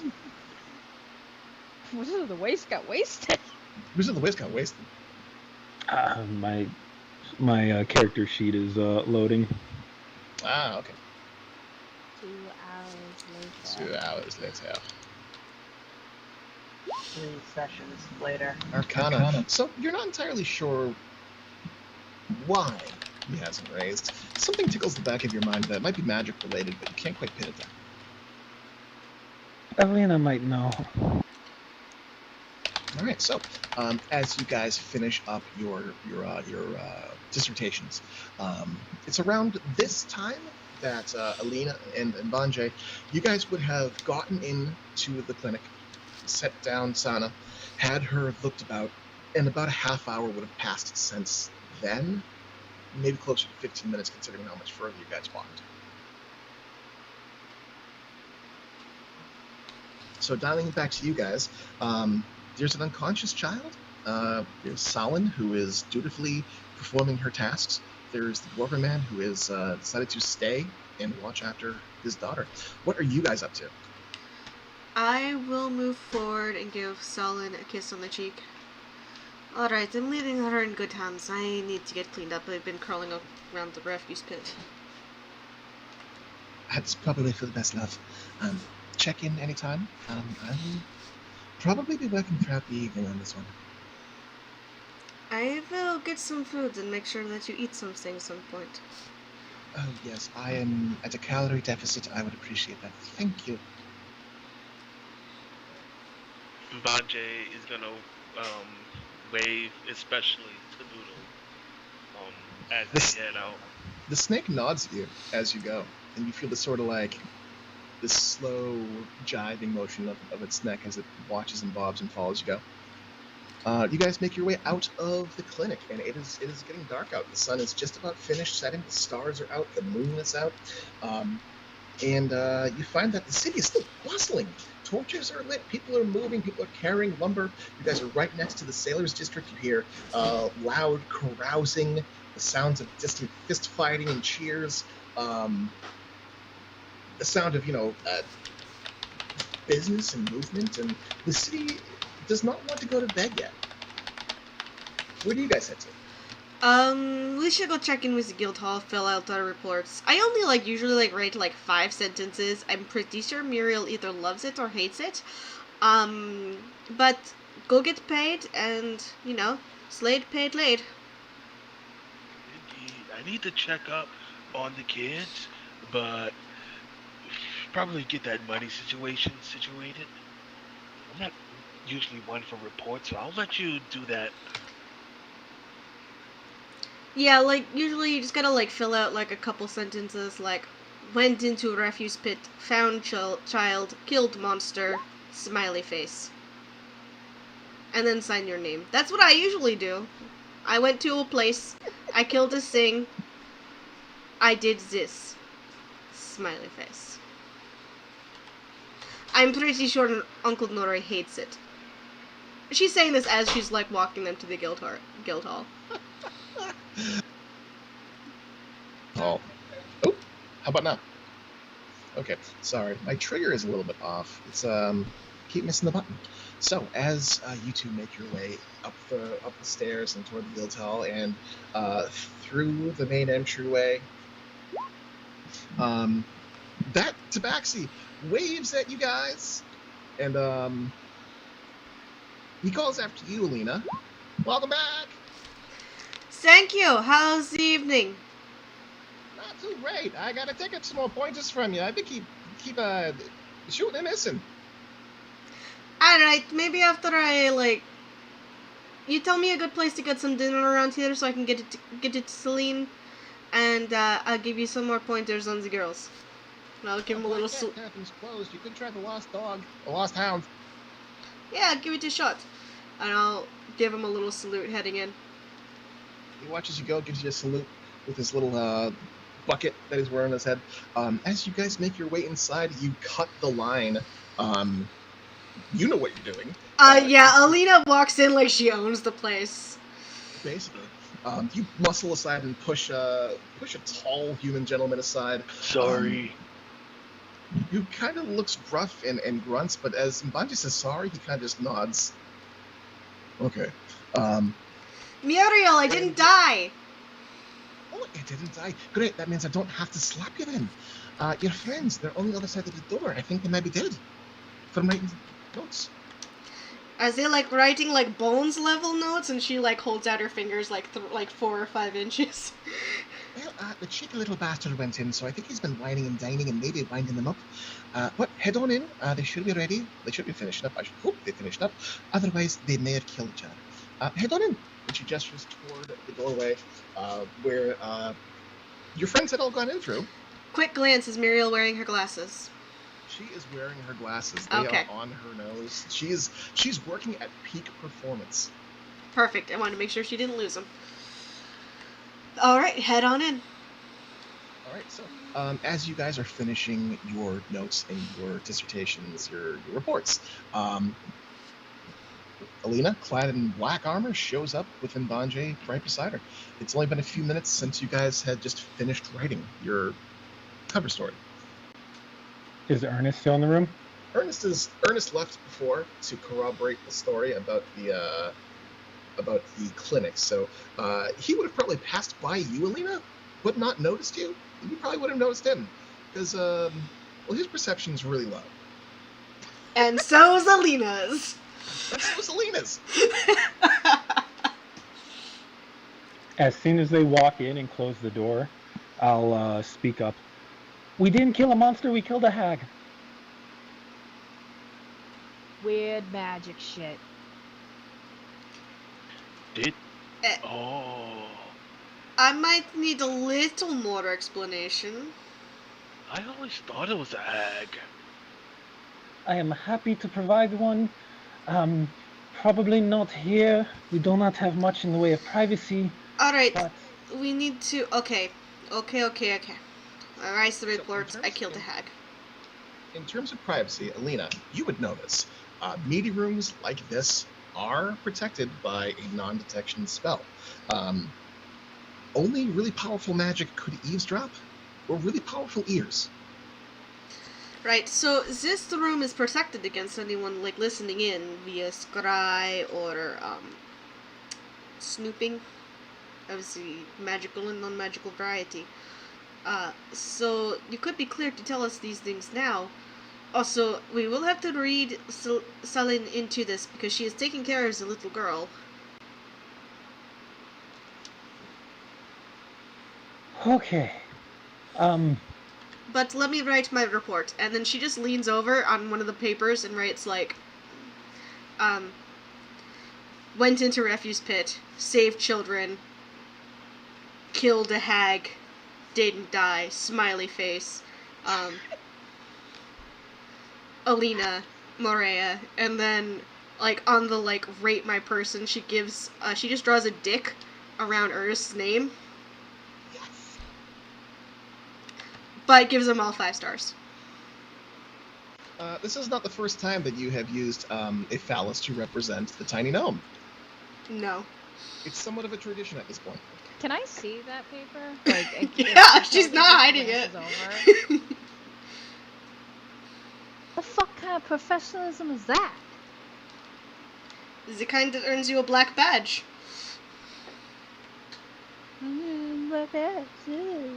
She's just looking over the paragraph. I think Haldy's just jealous she didn't draw a deck.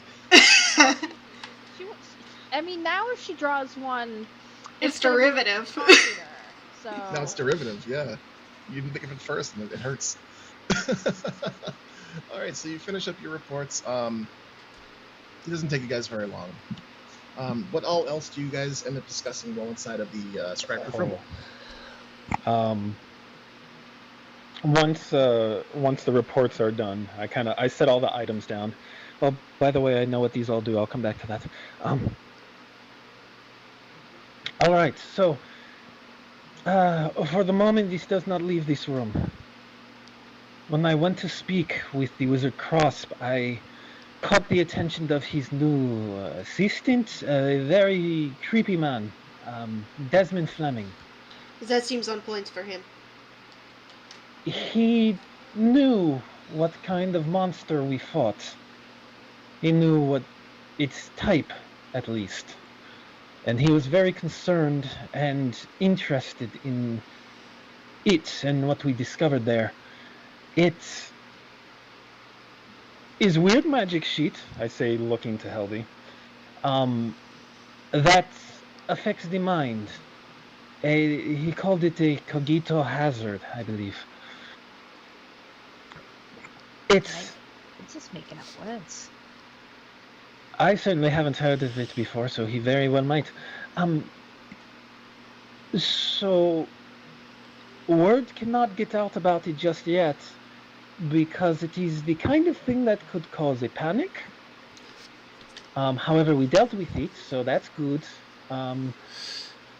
He also said if we want more information, then we can come to visit the Black Cat Tavern, which, as I understand it, is closed, but might allow entry based on the nature of the subject being discussed.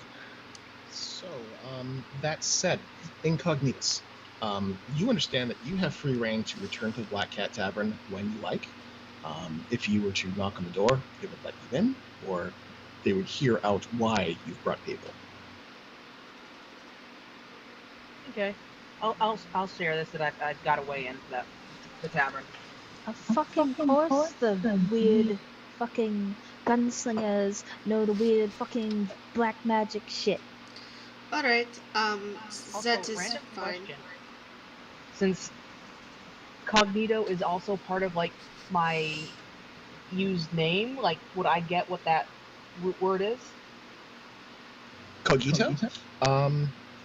Yeah, roll me a history or arcana or roll me a check of some kind of mental check, either wisdom based or intelligence based, and roll it with advantage. Okay, I'm totally gonna roll a wisdom one because So screw that a would negative be one. Insight, I think. Yes. Roll insight with advantage. Okay. Yeah, so you have adopted this name because you know a little bit of the old tongue. It's not halfling, it's common, it's old common. Cogito, as in to think.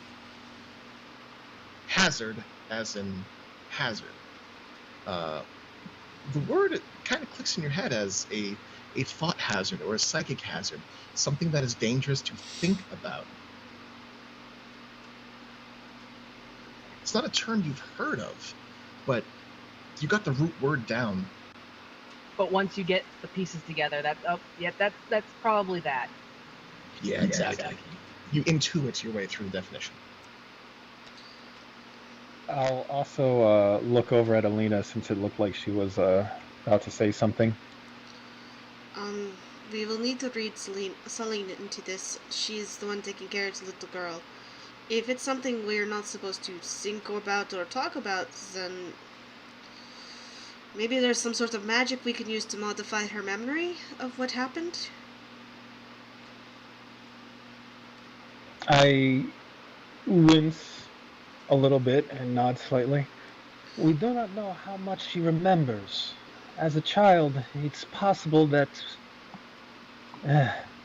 when I spoke to Fleming, I insisted it could be her experience could be described as a nightmare of some kind. I don't want to lie to a child, but this is not something they can comprehend. It's not something I comprehend. I don't think anyone fucking comprehended that thing. And that's kind of the point of the term, I think. Right. I am concerned it is doing her further harm, and that is might be why she's not waking up so much. If there's a way to modify a memory to turn it into a hag or something slightly less dangerous to her future. I would not recommend it if I didn't think it was actively doing more harm. I nod. That magic is beyond me, but I do agree that it would be a good idea to giving your companion some information to better treat the child. You think the Flem guy might be able to do something? I will be honest, I am not sure how much I trust him just yet. I mean, with a guy with a name like Flem. Fleming is not that uncommon a name. It's uncomfortable, though. I admit Person. It is a very fair assessment. I am not a good judge of character. I can ask my Uncle Nori about him. I think getting some information on who he is and why he's here would be very helpful. And of course there is the Black Cat Tavern to see what other information we might be able to gain. Right, I need to do things in an order. I need to give me a minute, and she'll head out. Don't you want to know what we found? It's magic shit? Yeah, mostly magic shit, yes. Do you think it will be useful for me? No. Then figure it out yourselves, I don't care. Thank you. Okay. Alina, you head out. The rest of you, Vanya, you motion again to check out the Black Cat Tavern. Alina, where are you going and what are you doing? First, I'm going to go track down Ernest to go put him in a headlock so he can give me my money.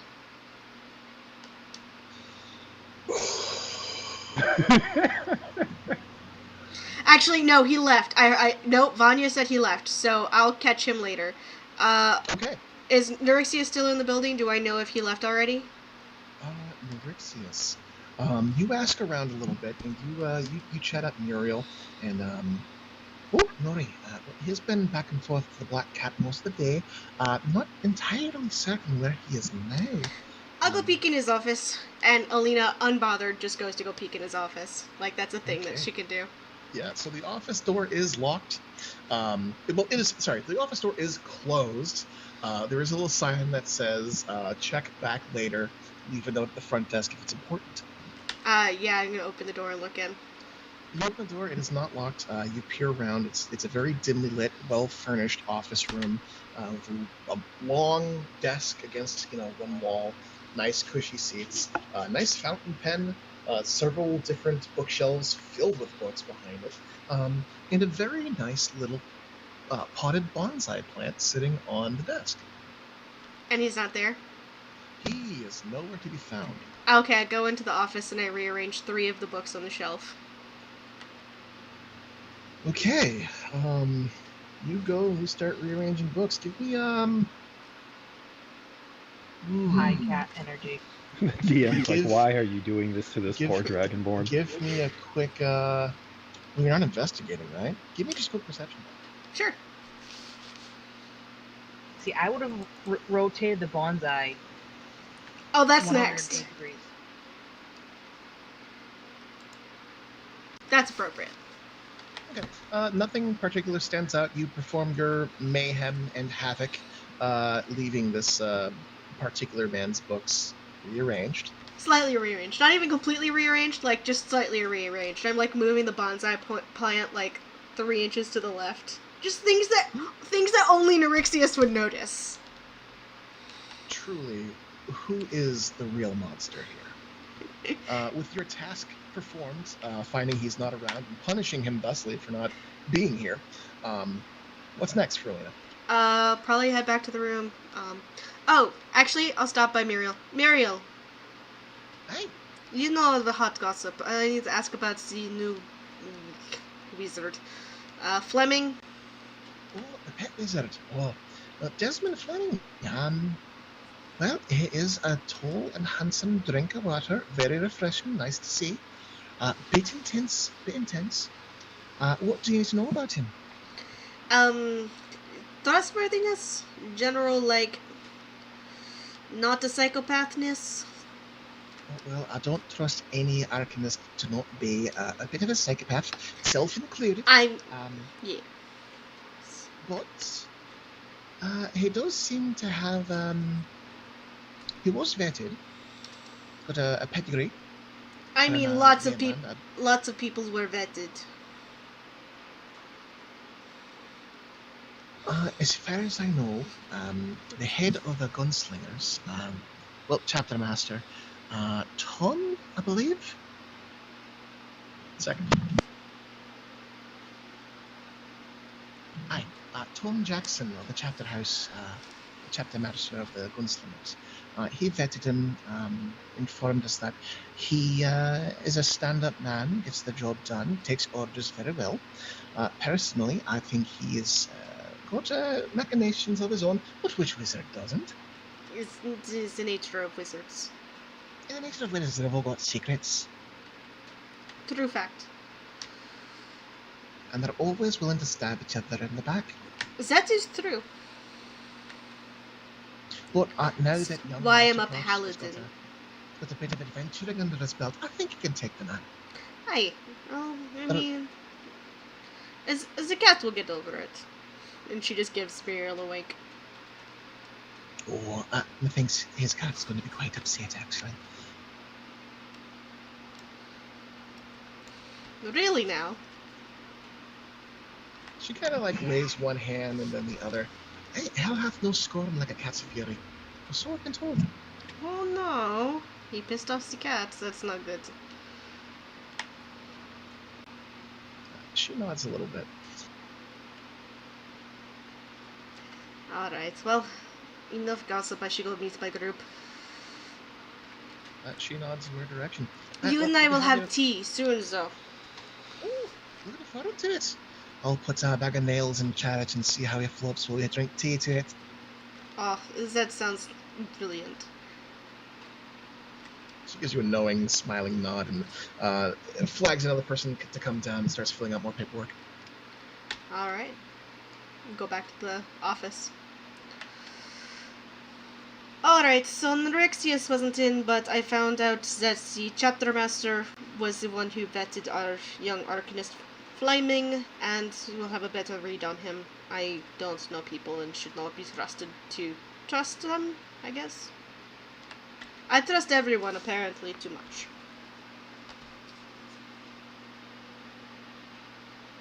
Huh. Well, I suppose that makes it more likely to learn something at the Black Cat Tavern. Yes, I was hoping to get paid before we go. I have to have Johnny launder some money for me, but it is what it is. Launder some money? Okay, so you guys pack up your things, you turn in your paperwork. Ernest is still out verifying the sauna. Just getting all the ducks in a row. As you turn your paperwork in, Muriel assures you all that you will have your money produced within the next half hour or so, once that tow-headed little bastard comes back and gives his report. It's a short distance between here and the Black Cat Tavern.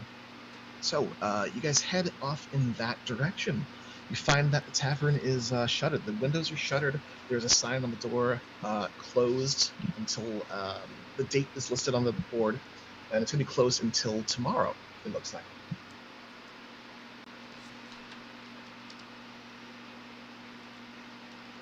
I'll let Incognitus go because I feel like even Alina knows that her usual bullshit TM with Johnny would not go well with the gunslingers.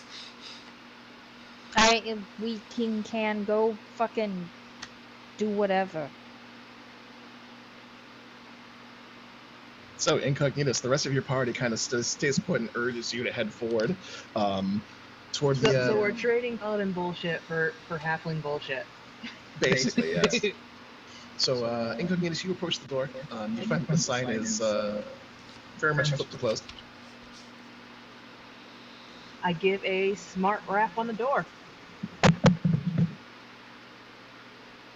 few moments pass. The door creaks open. There's a little lock on the inside. You peer through to the side, and you see that blue-skinned, almost purple-skinned tiefling who you had met upon arriving in town.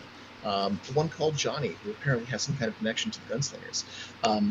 Far behind him, you can hear the voice of Tom. Tom Jackson, or Friendly Jackson. He's the local chapter master, or he's the chapter master of this particular group of individuals who has come here. A grizzled, copper-haired man from Ferondis, who kind of took a shine to you in the cut of your jib. You don't ask too many questions. You don't give too many answers. You go and you hit things, and he appreciates that. So Johnny looks you over, but you hear Tom in the background. Oh, is that one of ours? I recognize the shuddering of plates and noises coming from down below. Let her in, Johnny. And Johnny looks you over. Incognitus, welcome back. Your room is ready for you if you decide to rest tonight. It is for tonight. And he opens the door and unlocks it and looks behind and sees the rest of your party and pauses with one hand on the door. Helly waves at him. Alina does too. And he squints at Alina. I do the little like half hand wave. Heldy, he looks at you and like this little crook to his lip, and a knowing kind of smile as he sees you again. He glances back behind his shoulder. Tom, there's a lot more than just Incognitus here. I'm sorry, all of you. Unfortunately, we are closed to the public. Right now, only Incognitus is a member of the... Master Fleming urged us to seek out the Black Cat Tavern for answers regarding a very sensitive subject. you hear some thumping footsteps and jingling and jangling. The door opens up, and standing beside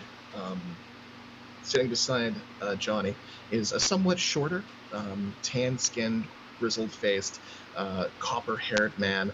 Has kind of a squint to him. He's dressed in the accoutrement of leather armors, and he's got a bit of a mantle across his shoulder and neck with little tassels made out of just this dull reddish fabric. His hair is kind of mussed, as though he is accustomed to wearing a hat that's really disheveled across his face.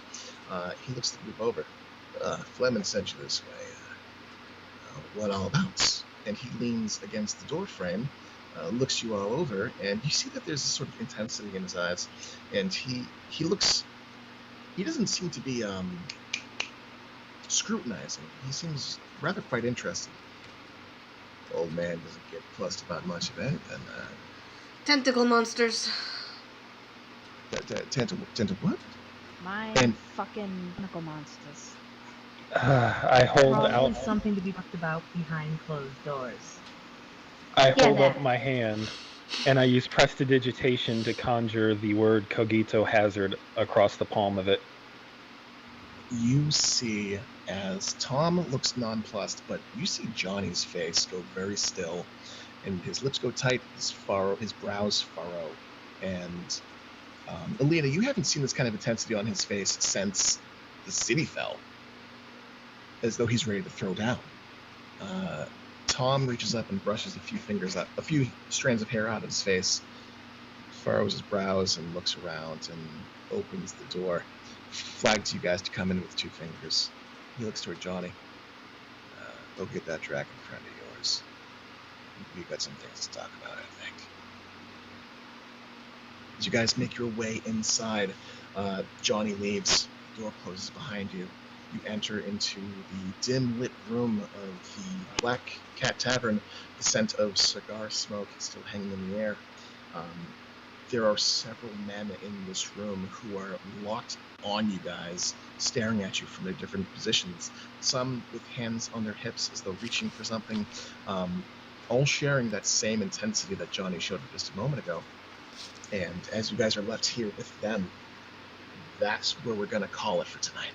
Alina is gonna lean over to Heldy and go, "Wow, gunslingers are really intense."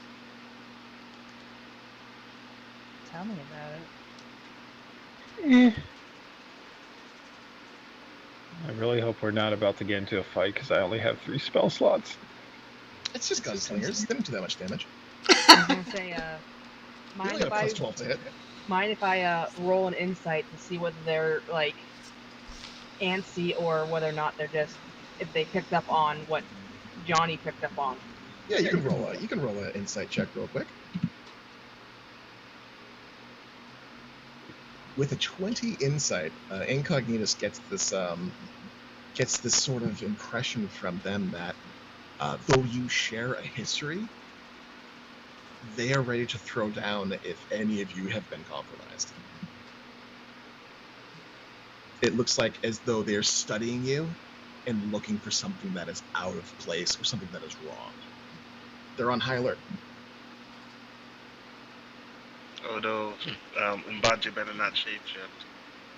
Watch, you better not shapeshift. It's damn weird, like a fucking octopus. Bungy's gonna say the wrong thing, and they're all gonna draw their guns on him. Let me just Reach for the sky. Abanji's gonna start saying something that they think's the wrong thing, and they'll be drawing halfway through the 3rd sentence, and then it'll turn out to be some very nondescript, non-threatening thing, and they'll just slowly put their guns back because he talks so slow. Oh yeah. Oh man, thank you guys so much for game tonight. This was fun as hell. Thank you It for went a running, little game. long. It went Yes, a little thank you. long, but, yeah. I'm- I am still aware of the things that you guys had planned to do that we had talked about. I talked to you guys individually, and we'll get to those maybe next game, the game after that. But yeah, I can't do anything until we level, so. Alright, I'm going to speaking go. of leveling, next game you guys can pick up 1 level of your respective classes. I meant to bring this up last game, kind of forgot. That was a good part for it. Any spell slots or abilities that you normally get, you will get on your next long rest. Whee! Oh, well, Sweet. now I have to log back in. Do it You don't- tomorrow. You thought You you were don't have done. to do it today. You don't have to do it today. We'll do it Tonight. tomorrow. Yeah, you do it an hour from now, tomorrow. Nobody has game tomorrow. We'll do it tomorrow. Yeah, there's no game tomorrow. There could be game tomorrow, but there's no game tomorrow. Oh, could you imagine 2 games in a 2 row? games? With all that thunder outside, I don't know if that's even possible. Oh no, what the fuck? That is really loud. It's really loud thunder. The fucking house is shaking. That's always fun. Yeah. I was just thinking, oh yeah, it's not raining. And then it was. I didn't hear it. I'm deaf. Alright, well, good night everybody. Have a Night. good night. Thank you. I really Good night, folks. appreciated the distraction.